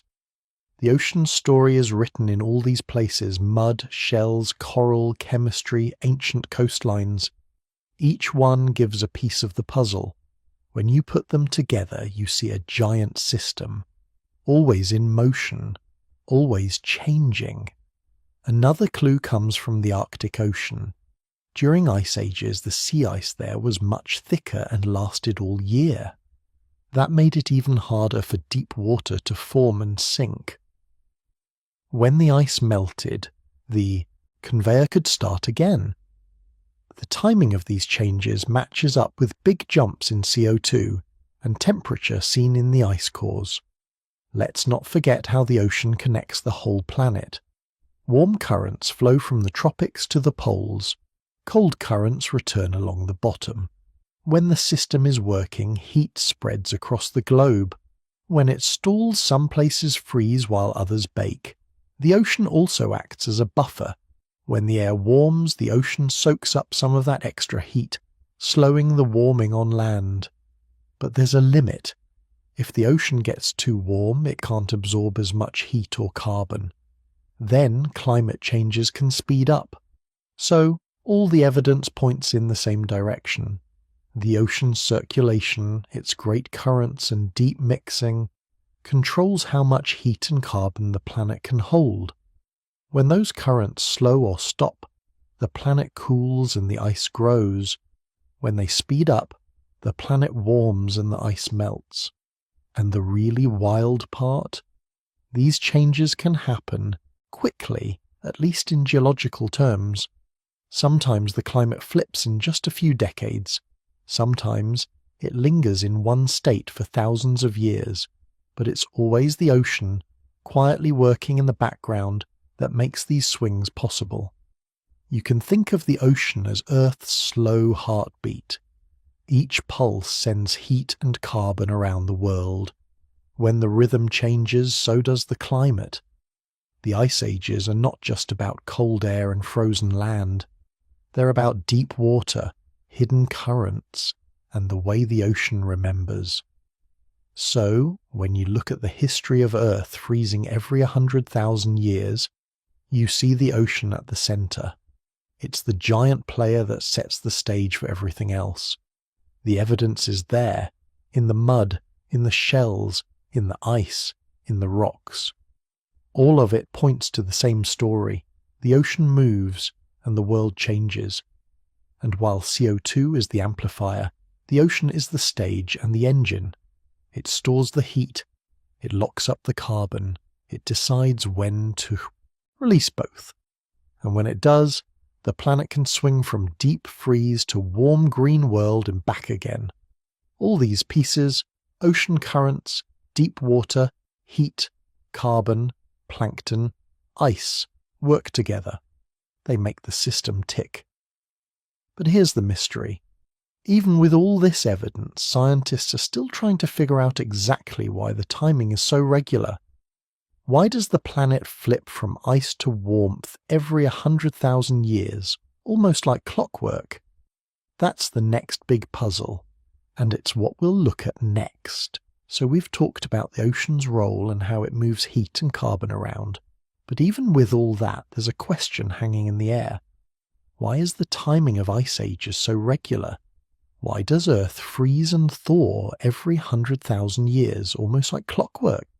It's not random. Something is setting the pace. This is where things get a bit weird, and honestly, kind of fascinating.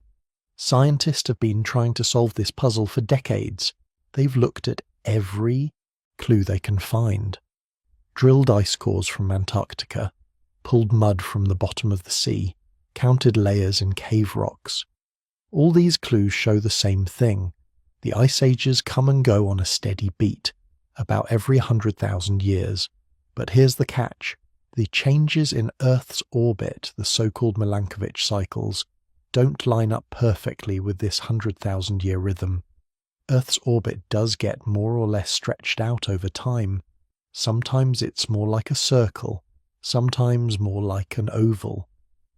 This change, called eccentricity, happens in cycles of about 100,000 years. So you might think, okay, that explains it. But when you look closer, it doesn't quite add up. The effect of this orbital stretching on sunlight is actually pretty weak. It only changes the amount of sunlight Earth gets by a tiny bit, not nearly enough to freeze the planet or melt the ice sheets. For a long time, scientists thought there must be something else going on, something that takes these small regular nudges from Earth's orbit and turns them into huge swings between ice and warmth. This is where a strange idea comes in, something called stochastic resonance. The name sounds complicated, but the idea is simple once you break it down. It's about noise. And by noise, scientists don't mean just sound. They mean any random, unpredictable change in the system. A little bit of chaos, a bit of background static. Let's use an example. Imagine you're trying to push a kid on a swing, but instead of standing behind them, you're standing off to the side. You give tiny, regular pushes, but they're not lined up perfectly with the swing's motion. The swing barely moves. Now, imagine there's a gusty wind blowing, sometimes strong, sometimes weak.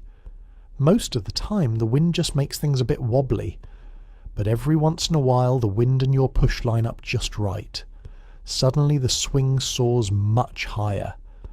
That's stochastic resonance. The small, regular push by itself isn't enough. The random gusts by themselves aren't enough. But together, they can make something big happen. The system resonates. It picks up energy from both the regular push and the random noise, and suddenly you get a big swing. Now picture Earth's climate as that swing. The regular pushes are from Earth's orbit, very slight changes in sunlight, happening on a steady schedule. The noise comes from lots of places: volcanic eruptions, changes in ocean currents, maybe even things like dust storms or shifts in the way plants grow. Each one is random, sometimes big, sometimes small, sometimes nothing at all. Most of the time, these random changes just jiggle the climate a little bit. A colder year here, a warmer year there. But every once in a while, the random noise lines up with the regular push from the orbit, and that's when something big can happen. The system flips, the ice sheets grow or they melt. The climate swings from cold to warm, or the other way around. This idea helps explain why the timing of ice ages is so regular, even though the changes in sunlight are so small. It's not just about the size of the push, it's about the timing and the way the system reacts to both regular and random forces. Let's get a bit more concrete. Scientists have run computer models where they try to build an ice age. They put in the small changes from Earth's orbit. Then they add some noise, random changes in temperature, or in how much snow falls year to year. When they do this, something surprising happens. The climate in the model starts to jump from warm to cold and back on a regular schedule. Even though the pushes are small and the noise is random, together they create a steady rhythm. Every 100,000 years, the system flips. That's the heart of stochastic resonance. The climate system is sensitive, not just to the big things, but to the small random changes too. When you combine a weak regular force with a bit of chaos, you can get a much bigger effect than you'd expect. Here's another way to think about it. Imagine you're trying to roll a heavy ball over a small hill. If you push gently, nothing happens. The ball just rolls back. If you give it a huge shove, you might get it over the top. But what if the hill is a little bumpy, and every so often the ground shakes just enough to nudge the ball close to the edge? Most of the time, these shakes don't do anything. But if you time your push with one of those shakes, You only need a little force to get the ball over. The ball's movement isn't just about your push, it's about the push and the bumps working together. For Earth, the bumps are those random changes, volcanoes, ocean shifts, even sudden changes in sea ice or dust. The push is the slow, steady change in sunlight from the orbit. And when the two line up, the climate tips. This idea can be hard to picture, but it shows up in other places too. Sometimes small regular signals are hidden by noise, but if the noise is just right, it can actually help the signal stand out. That's what stochastic resonance is all about. A little bit of chaos can actually make a pattern stronger, not weaker. And here's the wild thing. Scientists have tested this idea in the lab, not with the whole planet, of course, but with simple systems. They use electrical circuits or even tanks of water. They add a small, regular signal, like a very gentle pulse, then they add some random noise. When they tune the noise just right, the system starts to jump in time with the pulse. It's like magic. Too little noise, and nothing happens. Too much noise, and it's just chaos. But with just the right amount, the pattern appears. So what does this mean for ice ages? It means that the planet's climate can act like one of these systems. The changes in Earth's orbit are the regular pulse. The random stuff, volcanoes, ocean shifts, dust storms, are the noise. When both come together at the right moment, the climate can flip from one state to another. This explains something else too. If you look at the history of ice ages, you'll notice they're not exactly the same every time. Sometimes the swings are bigger, sometimes a bit smaller. Sometimes the planet warms up a bit earlier, sometimes later. The timing is regular, but not perfect. This fits with the idea of stochastic resonance. The system is being pushed by a regular force, but it also depends on random events. Let's talk about numbers for a second. The changes in Earth's orbit, those Milankovitch cycles, change the sunlight by only about 1 or 2%. Not much. But the ice ages are huge events. Ice sheets thousands of feet thick, changes in sea level over 400 feet. That's a giant swing, all from a tiny push and a bit of noise. One of the clearest signs of this comes from the ice cores in Antarctica and Greenland. When scientists drill deep into the ice, they see layers going back hundreds of thousands of years. In those layers, they find signs of sudden jumps, abrupt changes in temperature, greenhouse gases, even dust.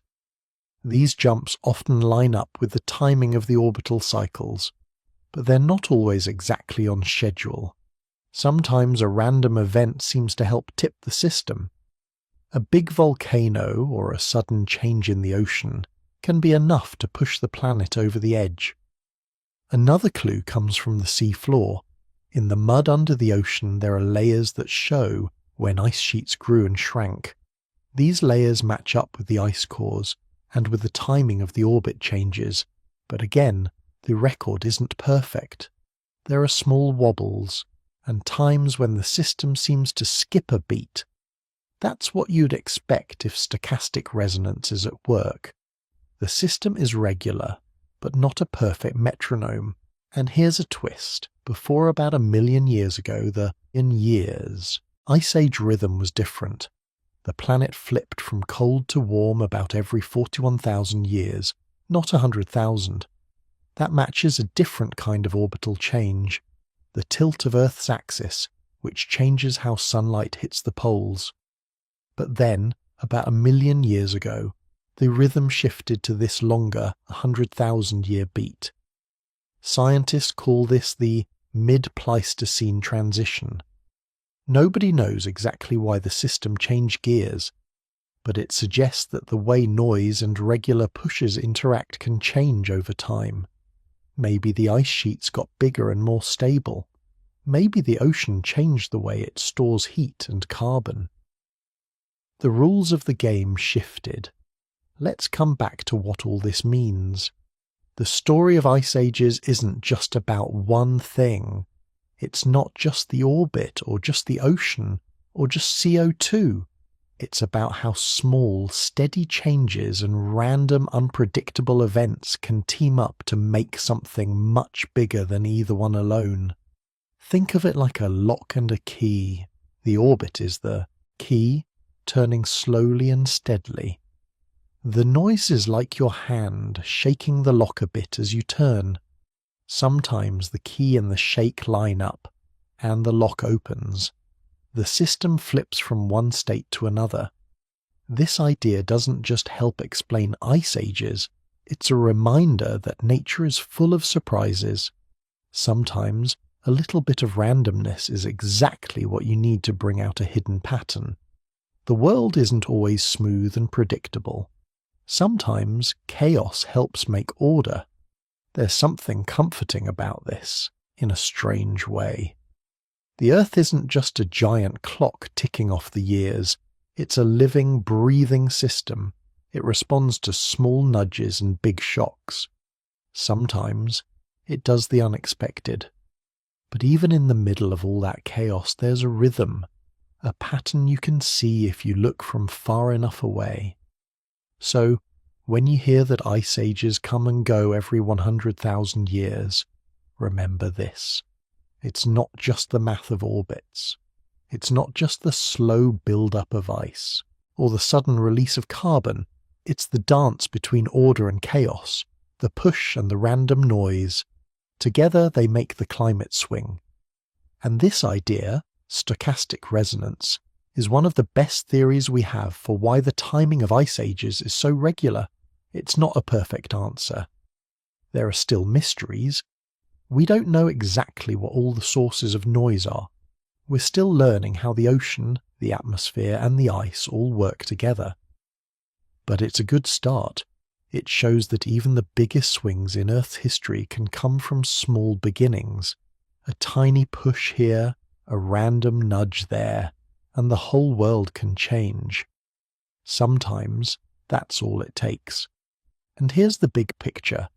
Earth's climate system is balanced on a knife edge. It only takes a little push and maybe a bit of luck to tip it from one state to another. The regular beats of the orbit give us the rhythm. The noise gives us the surprise. So, next time you wonder why the planet freezes every 100,000 years, think about swings, locks, and noisy systems. It's not just the strength of the push. It's when the push and the noise come together. That's when the magic happens. But there's still more to the puzzle. All of this, the orbits, the noise, the ice, the ocean, works together in ways we're only beginning to understand. And if you look back far enough, you'll see something even stranger. About 1 million years ago, everything changed. The rhythm of ice ages slowed down. Something in the system shifted. And scientists are still trying to figure out what happened and why. Let's take a look at that next. Let's really dig into this mystery. About 1 million years ago, the rhythm of ice ages on Earth changed.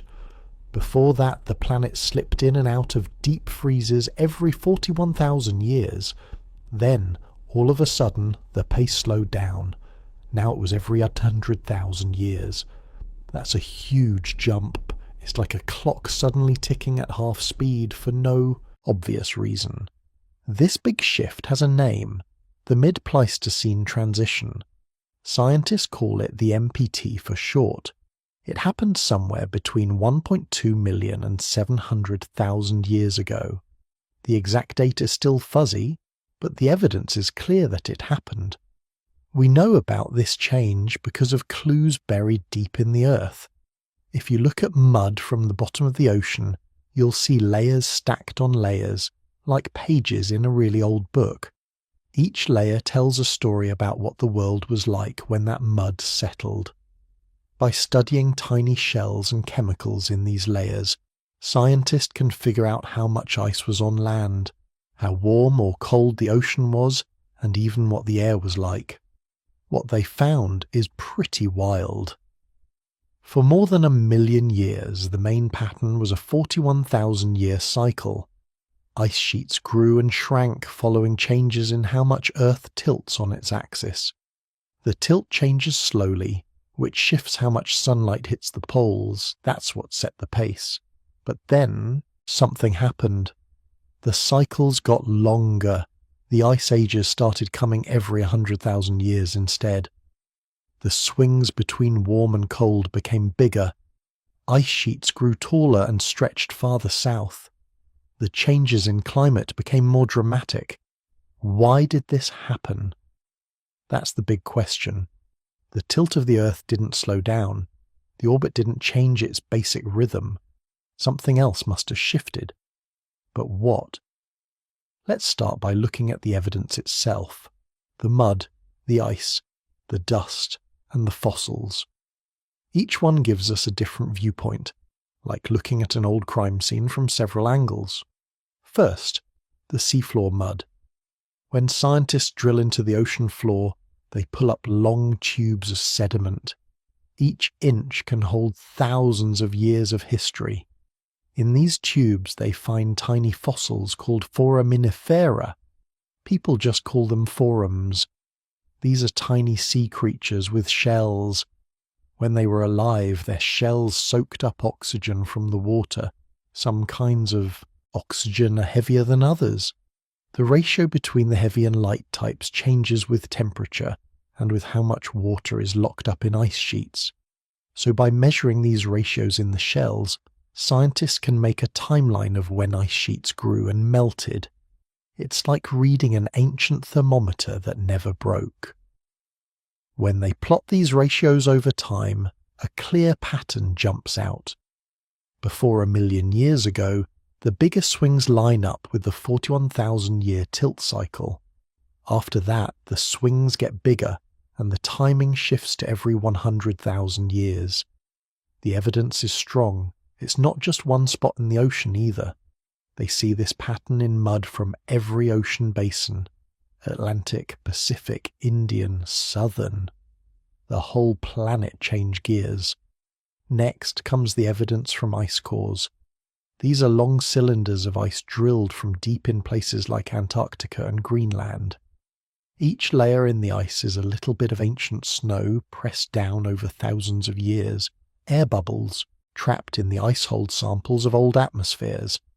By counting layers and measuring chemicals, scientists can see how temperature, carbon dioxide, and dust levels changed over time. The ice cores only go back about 800,000 years, so they don't cover all of the MPT. But they do show the 100,000-year pattern very clearly. During cold times, called glacials, the ice is thicker and dustier. Air bubbles show lower levels of carbon dioxide. In warmer times, called interglacials, the ice thins, dust drops, and carbon dioxide rises. These cycles line up with what the ocean mud shows. But here's something interesting. Right around the MPT, the swings in carbon dioxide get bigger. Before the transition, the changes are smaller and smoother. After, the highs get higher and the lows get lower. The climate system starts acting more extreme. Now let's talk about rocks on land. In some places you'll find layers of dirt, gravel, and even big boulders called moraines. These were left behind by glaciers as they grew and shrank. By dating these rocks with special techniques like counting rare atoms made by cosmic rays, scientists can tell when glaciers moved and how far they reached. The story these rocks tell matches the mud and the ice. Before the MPT, glaciers were smaller. They advanced and retreated more often. After the transition, glaciers grew much larger, but moved less often. When they did move, it was a big deal.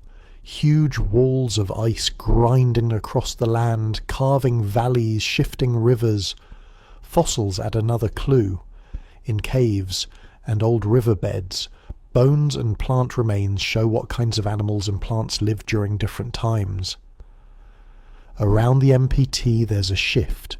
Some species disappear, others move to new places. Plants that like cold weather spread farther south. Animals that need warmth retreat or vanish. The landscape itself seems to change as the climate becomes more unpredictable. Even ancient dust helps tell the story. During the coldest parts of these cycles, strong winds picked up huge clouds of dust and dropped them all over the planet. In China, for example, thick layers of dust called loess stack up like a layer cake. Each layer matches a cold, dry period when ice sheets were biggest. The pattern of thick and thin layers changes after the MPT, matching the new, longer cycles. So the evidence from all these sources, ocean mud, ice, rocks, dust and fossils, lines up. The pace of climate change on Earth shifted about 1 million years ago. The swings got bigger, the cycles grew longer, and life on the planet had to adapt. But what could cause such a big change? The tilt of the Earth kept its rhythm. The orbit still cycled. The sun didn't suddenly get brighter or dimmer. So what happened? One idea is that the ice sheets themselves learned to behave differently. Picture the ice as a giant, slow-moving animal. Before the MPT, the ice sheets were smaller and more fragile. They grew and melted, easily following the 41,000-year tilt cycle. But over time, maybe the ice sheets got thicker and tougher. As they grew, they pressed down on the crust, making big dents in the land. This changed the way water flowed, and even how the land bounced back when the ice melted. As a result, the ice sheets could survive through the smaller changes in sunlight. They only melted when there was a really big push, like when the orbit and the tilt lined up just right, or when something else, like a sudden burst of warmth, gave them a shove. This made the cycles longer and the swings bigger. There's some evidence for this. In the ocean mud, scientists see signs that ice sheets after the MPT were thicker and lasted longer. The rock records show bigger moraines left behind, and computer models suggest that once ice sheets reach a certain size, they become much harder to melt. Another idea is that something changed in the way the ocean moves heat and carbon around. The deep ocean is like a giant storage tank for cold water and carbon dioxide. If the way water flows in the deep ocean changed, it could make the climate system more sensitive. It might have trapped more carbon dioxide for longer periods, making cold times even colder. Then, when the system finally flipped, it would release a lot of carbon dioxide at once, making warm times even warmer. There's some support for this in the chemical clues from ocean mud. After the MPT, the deep ocean stored more carbon during ice ages, and when the ice melted, huge amounts of carbon were released quickly. There's also the idea that slow changes in the shape of Earth's continents played a role. Over millions of years, land shifts very slowly. Maybe mountain ranges grew higher, or land bridges appeared and disappeared. These changes could have shifted wind patterns, changed how much snow fell, or affected ocean currents. All of these could make ice sheets grow bigger and last longer. Here's another twist. Scientists wonder if tiny changes in the way Earth spins, called precession, might have stacked up over time. Maybe as these smaller cycles added up, they pushed the system into a new pattern. It's like a bunch of small clocks ticking together, and every so often their alarms all go off at once. But none of these ideas has a perfect answer. Each one explains part of the story, but not the whole thing. The change at the MPT is still a real puzzle. Let's look at some numbers to make this more real. Before the MPT, the ice ages lasted about 41,000 years. The ice sheets advanced, then melted, then advanced again. Each time, sea levels dropped by about 200 feet, then rose again. After the MPT, the swings got bigger. Ice ages lasted around 90,000 years, with only brief warm periods in between. Sea levels dropped by as much as 400 feet, then shot back up in just a few thousand years. That's a huge change for life on Earth. If you lined up all the Ice Age cycles from the last 2.5 million years, you'd see this pattern shift clearly. It's like a heartbeat that suddenly slows, then starts pounding harder. What about life during this time? The mid-Pleistocene transition wasn't just a climate story. It was a time of change for the plants, animals, and even the early humans living on Earth. As ice sheets grew larger, forests shrank and grasslands spread. Animals like mammoths, giant deer, and woolly rhinos did well in the cold. Others struggled or disappeared. Some scientists think these changes helped drive evolution. New species appeared, old ones vanished, and the survivors adapted to a world that changed more slowly but more dramatically with each swing. Now, let's talk about how we know all this is real, and not just a trick of the data. Scientists have checked these patterns using different clues from all over the world. Ocean mud, ice cores, rock layers, cave formations, and even ancient pollen. They all show the same shift. It's not just one spot or one kind of evidence. The whole planet changed together. There are even ways to check the timing. For example, in Italy there are caves where limestone grows in thin sheets, layer by layer. These speleothems, people just call them cave formations, grow faster in warm, wet times and slower in cold, dry times. By measuring the layers and using radioactive dating, scientists can match cave records to the ocean mud and ice cores. The times line up almost perfectly. The shift to longer cycles shows up everywhere you look. It's like piecing together a giant jigsaw puzzle. Each clue on its own is interesting, but when you put them all together, you see the big picture. The planet's climate had a major shift about 1 million years ago. The new rhythm has lasted ever since. But the why is still mysterious. Maybe it's a little bit of everything. The ice sheets got bigger and heavier. The ocean stored more carbon. The land changed shape. The cycles of tilt, orbit, and spin all lined up in a new way. And then, one day, the system flipped. Since then, Earth's ice ages have marched to the long, slow 100,000-year beat. Some scientists think that the system reached a tipping point. Once the ice sheets got big enough, and the ocean's carbon cycle changed enough, there was no going back. The climate settled into a new pattern. Now it takes a much bigger push to melt the ice sheets. The planet spends more time in cold states, with only brief windows of warmth. There's also an idea that feedback loops became stronger. Feedback is when a small change causes bigger changes that make the first one stronger. For example, when ice grows, it reflects more sunlight, making things even colder. When ice melts, the ground soaks up more sun, making things warmer. After the MPT, these feedbacks might have gotten stronger. That would make the swings between ice and warmth more dramatic.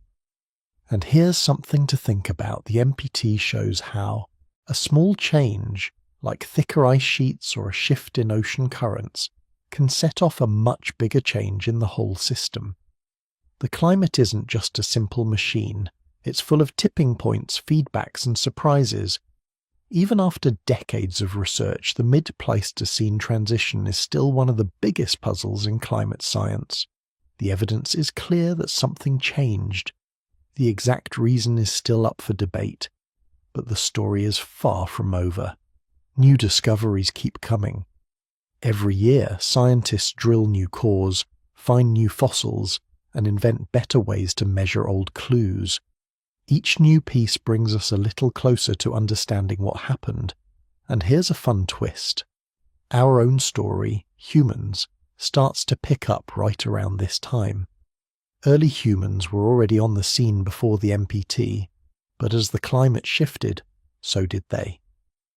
The changing world may have helped shape our brains, our bodies, and our ability to survive in a world that never stays the same for long. So next time you hear about the ice ages, remember the strange twist 1,000,000 years ago. The planet's heartbeat slowed. The swings got bigger. Nobody knows exactly why. But the signs are everywhere. In ocean mud, in ice, in rocks, in the bones of lost animals. The Earth remembers. And that's why scientists are still digging, drilling and exploring. They're looking for the missing piece of the puzzle.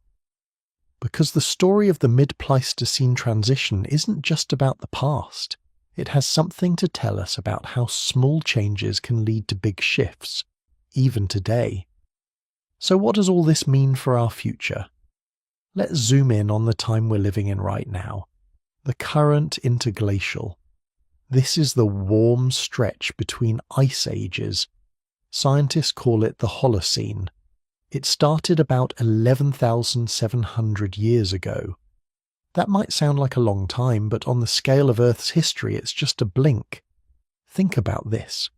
If the whole history of the planet was a year, the Holocene would be a few seconds before midnight on December 31st. So what's special about the Holocene? Well, for one thing, it's when people built everything you know. Cities, farms, writing, all of it. Before this time, life was wild and cold. Now the land is mostly green, the ice sheets are small, and the climate has been, at least until recently, pretty steady. But how do we know how unusual the Holocene really is? And what makes this warm period different from all the other warm spells in the past? Let's dig into the evidence layer by layer and see what the planet has to say. First, let's start with the ice. Even though glaciers melted back at the end of the last ice age, a few giant ice sheets are still left, mostly in Greenland and Antarctica. But during the last glacial maximum, which was only about 20,000 years ago, things looked totally different. Huge sheets of ice covered Canada, northern Europe and parts of Asia. If you lived back then, you would have seen walls of ice taller than skyscrapers, stretching for thousands of miles. As the world slowly warmed, the ice sheets shrank. Ocean level started rising, swallowing up land bridges that once connected continents. That's why you can't walk from Siberia to Alaska now, but people could during the Ice Age. The evidence for this is everywhere. You can find old shorelines far inland where the sea used to reach. In some places, like Scandinavia, the land is still slowly rising, bouncing back from the weight of the old ice. Now, let's look at the mud at the bottom of the sea. Remember those tiny fossils, the forams? When you look at the layers from the Holocene, you see a huge change. The shells show that the ocean warmed up fast. The amount of carbon dioxide in the air jumped, and the chemistry of the water changed. These shifts all line up with the melting of the ice and the start of the new warmer age. But here's something cool. The Holocene isn't the only warm spell in the last 1,000,000 years. There have been at least 8 or 9 other interglacials since that big shift to 100,000-year cycles. Some were longer, some shorter, some were warmer, some cooler. But they all shared one thing. They were brief islands of warmth in a long sea of cold. Scientists figure this out by looking at ice cores from Antarctica and Greenland. Each layer of ice is a slice of old climate. By measuring bubbles of ancient air and looking at dust and chemistry, they can build a record that stretches back almost 1,000,000 years. The pattern is clear. Every 100,000 years or so, the world warms up for a short time, usually about 10,000 to 15,000 years. Then, almost like clockwork, the ice returns. Let's talk numbers for a minute. During the coldest parts of the last ice age, average global temperatures were about 9 degrees Fahrenheit colder than today. That might not sound huge, but it's the difference between an ice-covered Canada and the forests we see now. Sea levels were about 400 feet lower. You could walk from what's now England to France. Mammoths and woolly rhinos roamed the plains. Then, about 20,000 years ago, the world started to warm. By 14,000 years ago, the ice sheets were melting fast. Huge floods poured into the oceans. Sometimes lakes trapped by ice would burst, releasing more water all at once. The landscape changed quickly. Forests and grassland spread north as the ice retreated. Animals followed. So did people. The start of the Holocene wasn't smooth. There were wild swings like the Younger Dryas, a sharp cold snap that lasted about 100–200 years. Evidence for this comes from pollen in ancient lake mud and from tiny crystals in Greenland ice. Suddenly, right near the end of the Ice Age, temperatures dropped back down. Then just as fast, the cold ended and the world warmed again. Once the Holocene really began, things settled down. For the last 11,700 years, the climate has been unusually stable. Temperatures have gone up and down a little, but not by much. The pattern is almost flat compared to the wild swings before. Scientists even call this time the long summer. Why is this important? Because stability gave humans a chance to build. Before the Holocene, humans lived by hunting and gathering. They moved when the weather changed, following animals and wild plants. But once the climate steadied, people could start farming. They planted crops, raised animals, and stayed in one place. Villages grew into towns. Towns grew into cities. Civilizations rose all over the world. So how do we know the Holocene was really stable? And not just in one place, but everywhere? The answer comes from dozens of clues. There are tree rings, which show how wet or dry each year was. There's pollen in lake mud, which tells us what kinds of plants were growing. There are cave formations like stalagmites and stalactites, which grow faster or slower depending on rainfall and temperature. All these records line up. The Holocene has been a time of calm, but it hasn't been completely flat. There were smaller wiggles in the climate. For example, about 800–200 years ago, there was a sudden cold snap that lasted for a century or two. Scientists think it was caused by a giant lake in North America draining into the Atlantic, changing ocean currents. There was also the so-called 4.2 kiloyear event about 400–300 years ago. That was a drier, cooler period that hit ancient Egypt and Mesopotamia hard. Some kingdoms collapsed, others barely survived.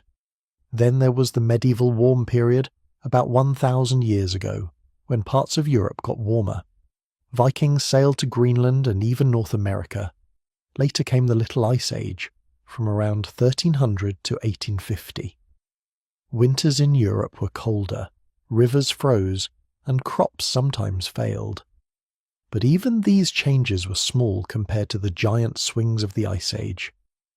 Let's pause for a second and think about what the evidence actually shows. In Greenland ice cores, the layers from the Holocene are thicker and more even. There are fewer big dust spikes. The amount of carbon dioxide in the air stays steady, within a narrow range, about 260 to 280 parts per million until very recently. Tree rings from all over the world show the same thing. Some years are better than others, but the pattern is gentle. No deep freezes, no wild heat spikes. This climate calm is a rare thing in Earth's story. If you look back over the last million years, most of the time was cold, dry, and hard. Warm periods like the Holocene are short and precious. They're like breathing spaces between long, icy winters. Now let's talk about the animals and plants. During the Holocene, forests grew back where ice had scraped the land bare.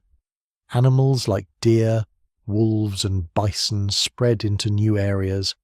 Some big creatures from the Ice Age, like mammoths and giant sloths, didn't make it.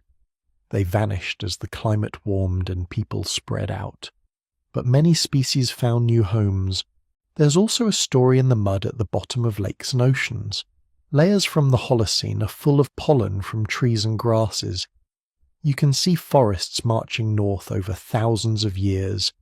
In some places, ancient seeds and leaves are still preserved.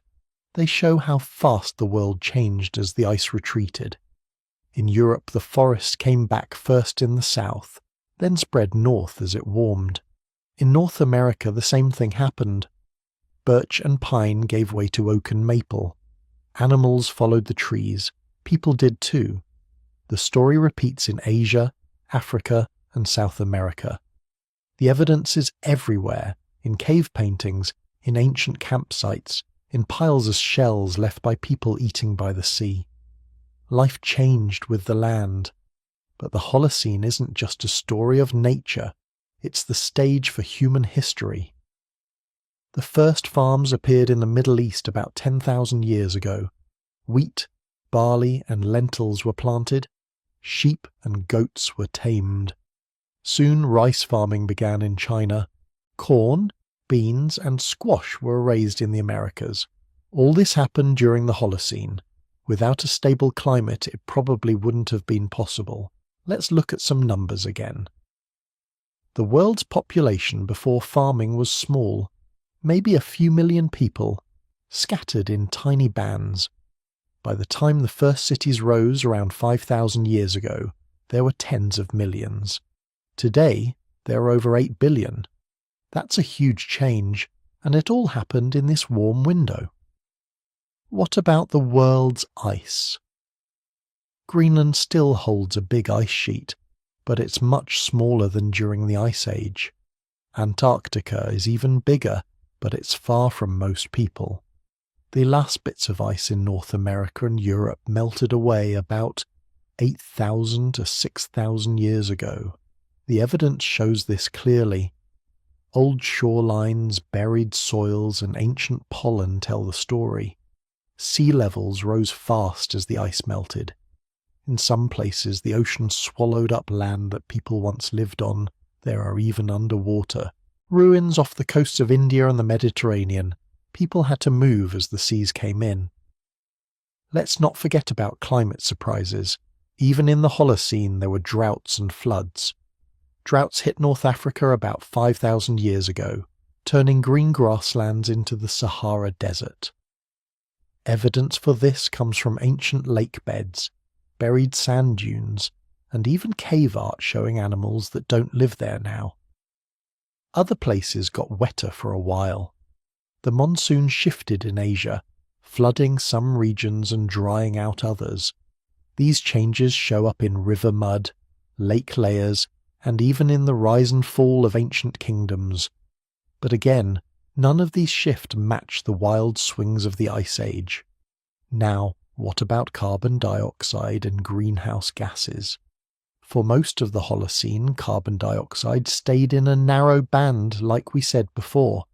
That's what you see in ice cores. Only in the last 2 centuries has it shot up, mostly because of burning coal, oil and gas. This is a new thing, and scientists are watching closely to see what happens next. But let's stay with the past for a moment. The calm of the Holocene wasn't guaranteed. It was just good luck in a way. The planet's orbit, tilt and wobbles lined up to give us a break between ice ages. If you look at the timing, we're right about due for another cold period, at least by the old pattern. But something is different now. The amount of greenhouse gases in the air is higher than at any time in the last 800,000 years. The world is warming fast. This isn't what usually happens near the end of an interglacial.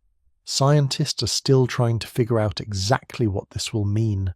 For most of the Holocene, life was shaped by gentle changes. Rivers shifted, forests grew and shrank. People learned to farm and animals found new places to live.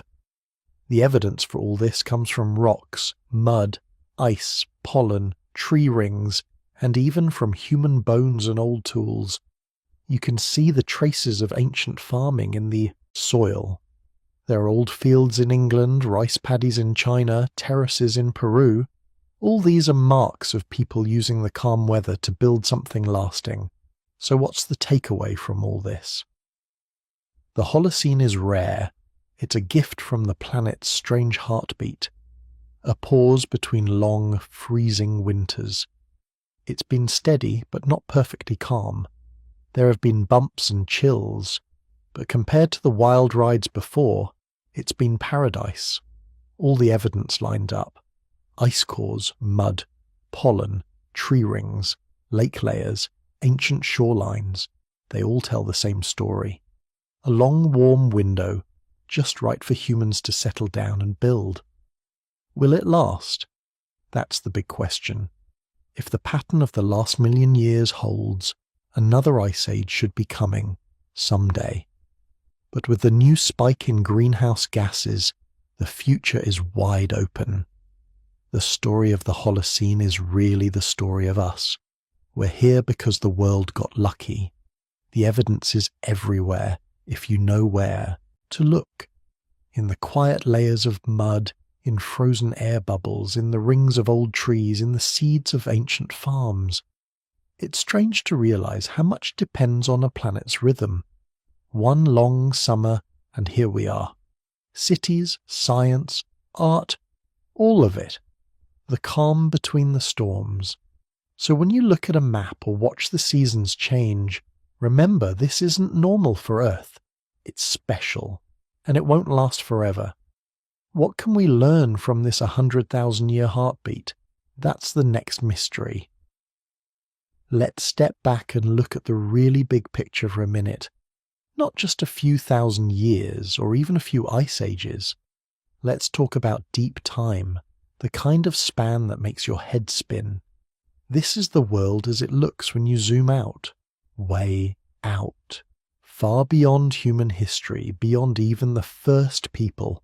We're talking about hundreds of thousands, even millions of years. It's hard to imagine, but understanding deep time is the only way to see why the planet keeps freezing and thawing over and over. So what does deep time look like? Imagine a timeline stretched across your whole neighborhood. The part with people, cities and farms would be a tiny scratch at one end. Most of that timeline would be empty of us. It's full of things we can barely picture. Strange animals, shifting continents, and endless cycles of ice and fire. Here's the thing about Earth. It's always changing, but not in a smooth, gentle way. It swings between extremes. For most of its history, the planet has been either much hotter or much colder than it is now. The last few million years, though, have been special. That's when the cycle of ice ages really kicked in. Sometimes the world is covered in ice. Sometimes it's warm and green. But those flips don't happen randomly. They follow a pattern. Scientists call this the ice age cycle. It's not just one long ice age. Instead, ice comes and goes in waves. Cold stretches last for about 90,000 years. Then there's a short warm break, an interglacial like the Holocene, which we're living in now. Then the ice returns. It's like a breath in and out, but each breath takes 100,000 years. But why? What sets the rhythm? To answer that, we have to talk about things even bigger than the Earth itself. We have to look at the sky. Here's where it gets really interesting. The main driver behind these giant swings isn't volcanoes or meteor strikes. It's the way the planet moves through space. Earth doesn't just spin and go around the sun in a perfect circle. Its path is a little bit messy. The orbit wobbles. The tilt of the axis shifts. The shape of the path around the sun changes. These slow, steady changes are called Milankovitch cycles, after a Serbian scientist named Milutin Milankovic who figured them out about 100 years ago. Let's break it down. There are three main things going on. First, there's the shape of Earth's orbit. Sometimes it's more like a circle. Sometimes it's more like an oval. This cycle takes about 100,000 years. When the orbit is more oval, Earth gets closer and farther from the Sun during the year. That changes how much sunlight reaches different parts of the planet. Second, there's the tilt of Earth's axis. Right now, the planet is tilted about 23.5 degrees, but this angle changes over time, swinging between about 22 and 24.5 degrees. This tilt cycle takes about 41,000 years. When the tilt is bigger, summers are hotter and winters are colder, especially near the poles. When the tilt is smaller, you get milder seasons. Third, there's a wobble called precession. Imagine a spinning top slowly tracing a circle as it leans over. Earth does the same thing, but much more slowly. This wobble takes about 26,000 years to complete a loop. It changes the timing of the seasons, making northern summers happen at different points in the orbit. Now, these three cycles don't line up perfectly. Sometimes they add up to make summers in the north really strong. Sometimes they cancel each other out, making for weak, cool summers. And here's the key. It's those northern summers that matter most for ice ages. Why the north? Most of the big land masses are in the northern half of the planet. That's where the giant ice sheets form during cold times. If summers there are weak, the snow from winter doesn't melt. Year after year, the ice builds up. If summers are strong, the ice melts back. So to sum up, every 100,000 years or so, the planet's orbit, tilt and wobble line up just right. Or just wrong, depending on how you like your weather. Summers in the north get weaker. Ice starts to build. Over thousands of years, glaciers grow and spread. Sea levels drop as water gets locked up in the ice. Then when the cycles shift again and summers get stronger, the ice melts away. Oceans rise. The world warms up. Plants and animals move north. People follow. But here's something weird. The timing of these cycles fits the evidence almost too well. When scientists drill into ancient ice or look at layers in the ocean floor, they see the same pattern again and again. Cold for about 90,000 years, warm for about 10,000, then cold returns. The match with Milankovitch cycles is close, but not perfect. Some ice ages started a little early or late. Sometimes the planet stayed cold even when the cycles said it should warm up. This has led to a big puzzle. If the cycles are always running, why don't ice ages start and end at the exact same time? Every time? And what about greenhouse gases like carbon dioxide and methane? These also change during the ice age cycles. When the world warms, carbon dioxide goes up. When it cools, carbon dioxide drops. But which comes first? The warming or the rise in carbon dioxide? It's a classic chicken and egg problem. Here's what most scientists think happens. The cycles in Earth's orbit and tilt set the stage. They nudge the climate in one direction or another, but the planet's climate is like a giant complicated machine. If you push it a little, it can swing a lot. When the cycles make northern summers weaker, ice builds up. When the ice grows, it reflects more sunlight. This makes it even colder. More ice forms. It's a feedback loop. At the same time, the oceans and plants start to pull carbon dioxide out of the air as things cool down. Lower carbon dioxide makes the planet even colder. So a small push from the cycles turns into a big shift in temperature. When the cycles flip and summers get strong, the ice melts, carbon dioxide goes back up, and the planet warms fast. This is why the change from cold to warm and back again can be so sudden. Sometimes in just a few thousand years, the whole world flips from icy to green. It's like a giant switch. But here's the twist. For most of the last 2 million years, the Ice Age cycle followed a 41,000-year rhythm. Then, about 1 million years ago, it slowed. Down, the cycle stretched out to 100,000 years. Nobody is exactly sure why. The best guess is that the ice sheets finally got big enough to change the rules. Once the glaciers reached a certain size, it took a bigger push to melt them, so the planet started following the longer cycle. This shift is still a mystery. Scientists call it the mid-Pleistocene transition. Before this, ice ages came and went more quickly. Afterward, the cold spells lasted much longer. The warm breaks, like the Holocene, became shorter and rarer. Think about this. For the last million years, most of the time the world has been frozen. Warm periods like ours are the exception, not the rule. If you randomly jumped back in time, you'd probably land in a cold, dry world, not a green one. Let's look at some numbers. Over the past 800,000 years, there have been about 8 or 9 full ice age cycles. Each one starts with a slow slide into cold. Ice sheets build up, sea levels fall, deserts spread. Then, a sharp jump up into warmth. The pattern is clear in the data from ice cores and ocean mud. But there are small differences in each cycle. Some warm spells last longer, some ice ages are colder.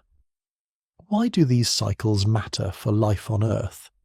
Because they shape everything: where animals live, what plants can grow, where the sea covers the land, even how people move and build. During the last ice age, giant mammals like mammoths, mastodons, and saber-toothed cats roamed the cold plains. When the ice melted, forests returned and those big animals faded away. New species took their place. The Ice Age cycles also created land bridges like the one between Asia and North America. When sea levels dropped, people and animals could walk from one continent to another. When the ice melted, the bridges disappeared and the world map changed again. But deep time isn't just about the ice ages. If you zoom out further, you see even bigger swings. There were times when the whole planet was covered in ice. What some scientists call snowball Earth. Other times, like during the age of dinosaurs, the world was much warmer than today. No ice at the poles. Thick forests grew near the Arctic Circle. Sea levels were hundreds of feet higher. The Ice Age cycles are just the latest chapter in a long, wild story. They started a few million years ago, probably because of slow changes in the way continents were arranged. As the land moved around, ocean currents shifted. Mountains rose, changing the wind and rain. Antarctica drifted over the South Pole and froze over. All these changes made the planet more sensitive to the cycles from space. So when you hear people talk about normal climate, remember, there is no normal. The planet is always in motion. Deep time shows us that change is the only constant. Sometimes the change is slow, sometimes it's fast, but it never stops. Think about the evidence. It's all over the world. In Greenland and Antarctica, ice cores show the swings from cold to warm. In deep-sea mud, the shells of tiny creatures record changes in temperature and chemistry. In ancient lake beds, you can see layers that mark wet times and dry times, cold snaps and warm spells. Even in the rocks under your feet, there are clues. Fossils of plants and animals that lived in totally different climates. Here's a simple example. In Europe, scientists have found pollen from trees that only grow in warm, wet climates, right in the middle of layers from an ice age. That means the climate flipped back and forth, sometimes quickly. In North America, giant boulders called glacial erratics sit far from any mountains. They were carried there by ice sheets, dropped when the ice melted. The ocean floor tells another story. Layers of mud build up one on top of the other. Each one holds tiny fossils that show what the temperature and chemistry were like. Scientists can use these to make a record going back millions of years. The pattern matches what we see in the ice. cold, then warm, then cold again. There's another clue in the ancient coral reefs. Some reefs are now high and dry, far above sea level. That means the sea was higher in the past. Other reefs are drowned, deep under the ocean. That means sea level was lower when they grew. All these pieces fit together to show the same cycles. Now let's talk about feedbacks. These are the ways the climate system can speed up or slow down changes. Ice is a big one. When more land is covered in snow and ice, more sunlight gets bounced back into space. That makes the planet colder, so even more ice forms. The opposite happens when ice melts. Darker land and water soak up more heat, making things warmer. Greenhouse gases are another feedback. When the world is cold, the oceans soak up more carbon dioxide. When it warms up, the oceans release that gas back into the air. Plants grow faster in warm times, pulling carbon dioxide out. Big changes in forests and grasslands can shift this balance. These feedbacks help explain why the swings between ice ages and warm periods are so sharp. But not all feedbacks are positive. Sometimes things can slow changes down. For example, as ice sheets grow, they get so heavy they press the land down. This can change the way rivers flow and where rain falls. These shifts can make it harder for ice to keep growing in some places, and then there's randomness, things that don't follow any pattern. Big volcano eruptions can cool the planet for a few years. An asteroid impact can shake things up for decades. But these are rare. Most of the time, the slow, steady push of the cycles is what matters. Some people wonder if life itself can change the climate, and it can. Plants, especially forests and plankton in the ocean, help control the amount of carbon dioxide in the air. When big forests grow, they pull carbon out. When forests die or burn, that carbon goes back into the sky.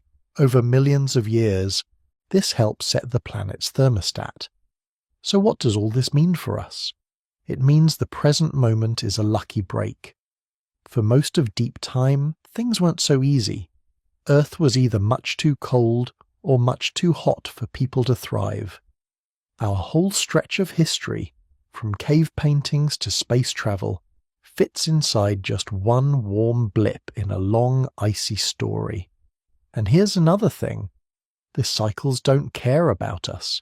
They'll keep rolling, whether humans are here or not. We just happen to be living in a rare window when the world is friendly. The weather is mild and life can spread out and build. If you ever feel small, remember, every breath you take, every city, every poem is balanced on the tip of these giant cycles. We're riding the wave of deep time. The ice will come again someday. Or maybe, now that humans are changing the atmosphere, the pattern will break. Either way, deep time reminds us that nothing stays the same. What feels normal is really just a pause in a much bigger story. And now, as you drift towards sleep, so what can we really take away from all of this? Why does it matter that Earth freezes and thaws every 100,000 years? Why spend all this time talking about ice, cycles, and deep time?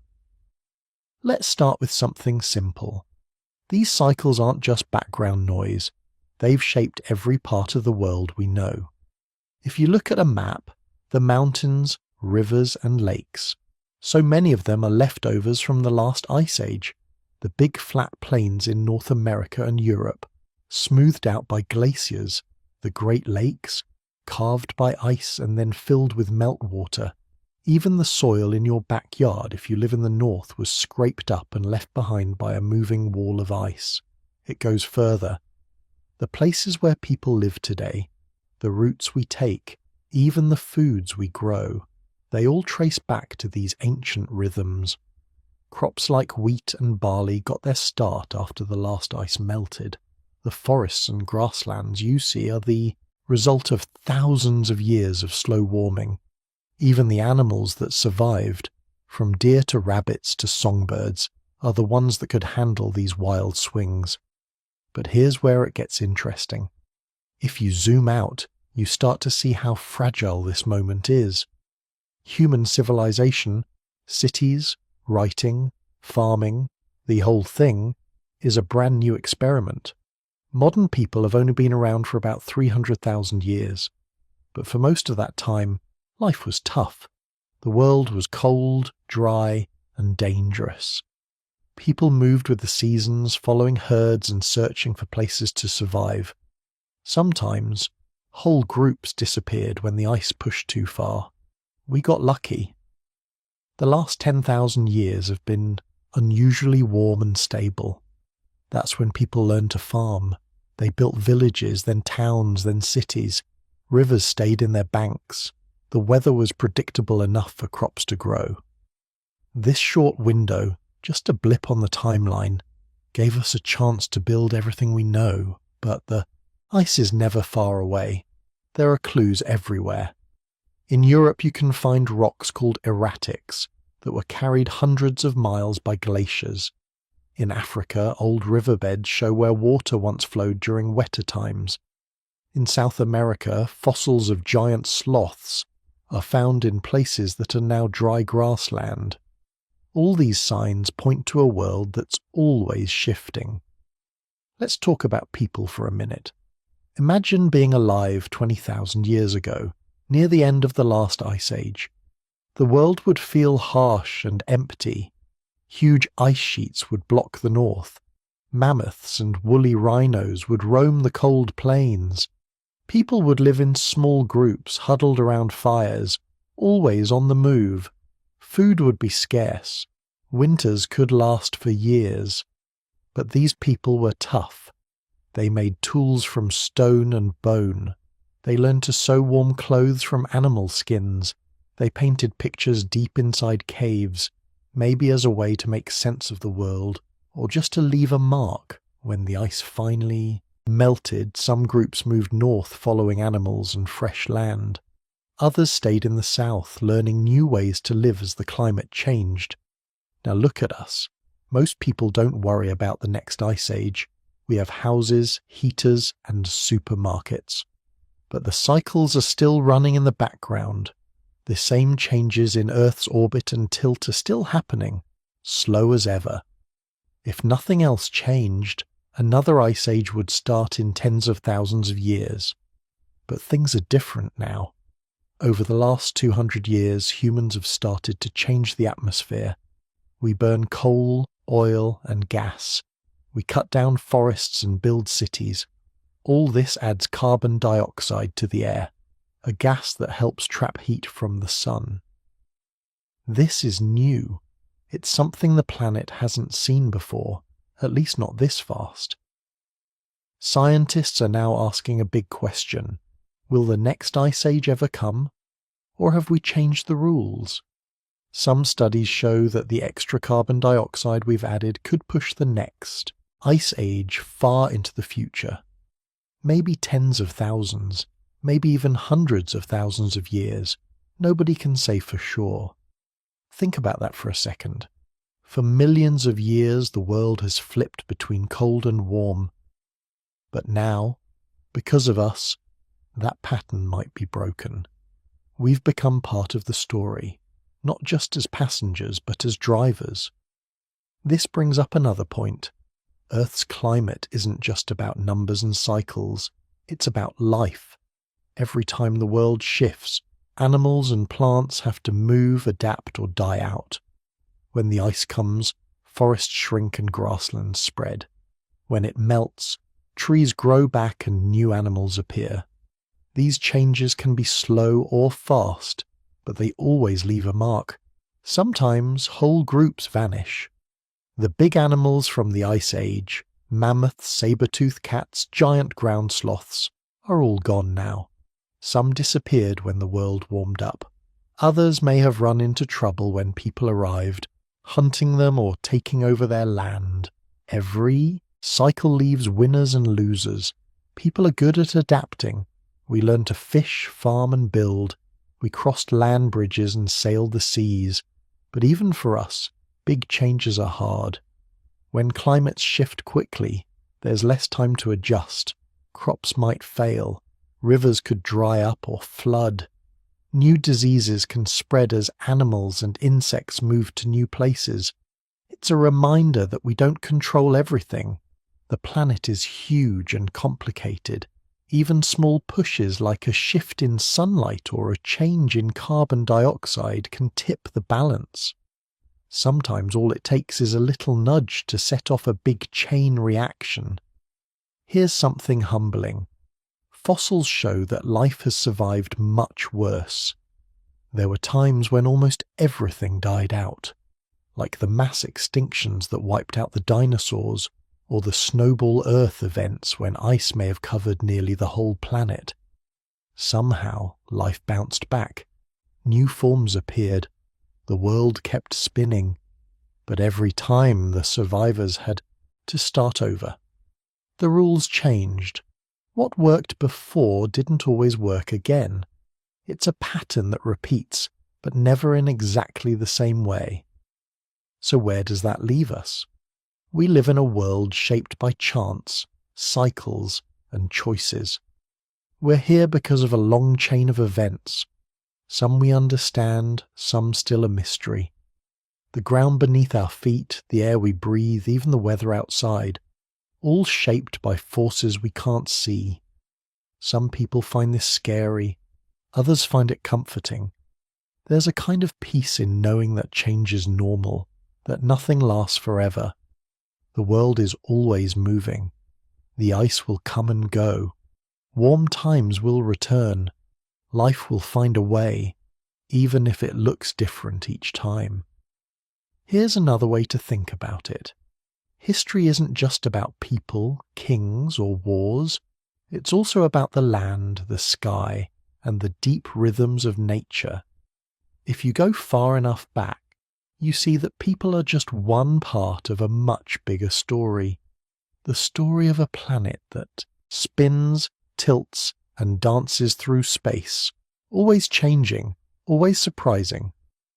This doesn't mean we're powerless. We still make choices every day. The way we live, the things we build, the care we show for the land and water, all of it matters. We can't stop the cycles, but we can learn from them. We can try to be ready when things shift. We can pay attention to the clues the past has left for us. Think about how far we've come, from small bands of people hunting in the cold to cities that glow at night, from simple tools to rockets that leave the planet. All of this happened in a blink compared to deep time. It's easy to forget how new it all is. Sometimes it helps to slow down and listen, to see the world not just as it is, but as part of a long unfolding story. The wind in the trees, the shape of the hills, the path of a river, all of these are echoes of ice and fire, of warm times and cold. Next time you look at a map or walk down a city street, remember that the ground you stand on has changed many times before. Forests have grown and vanished, rivers have shifted, ice has come and gone. The world you know is just one chapter in a much longer book. So, what's the lesson? Maybe it's that nothing stays the same forever. Maybe it's that we're lucky to be here, right now, in this rare, warm window. Maybe it's that the story isn't finished. These cycles will keep rolling, with or without us. But for now, we get to be part of it. And in the end, that might be the most amazing thing of all. Out of all the possible worlds, we're here, living on a planet that freezes, thaws, and spins through space, watching the patterns, wondering what comes next, trying to make sense of our place in it all. If nothing else, the Ice Age cycles remind us to stay curious, to look for clues, ask questions, and never take the present for granted. The world is full of surprises, both big and small. Every day we walk through the results of ancient changes, some we notice, most we don't. The next ice age may be far away, or maybe it won't come at all thanks to what people have done. Either way, the story of Earth is still being written, and for now, we get to watch, learn, and wonder. So as you drift off, let your mind wander through deep time. Imagine the glaciers growing and shrinking, forests spreading, rivers carving new paths. Picture the world changing, slow and steady, always moving forward. You're part of that story too, a tiny piece of a planet that never stands still. Rest easy, knowing that change is the only constant. The ice will return, or maybe it won't. But the story goes on, and you, for this moment, are right in the middle of it.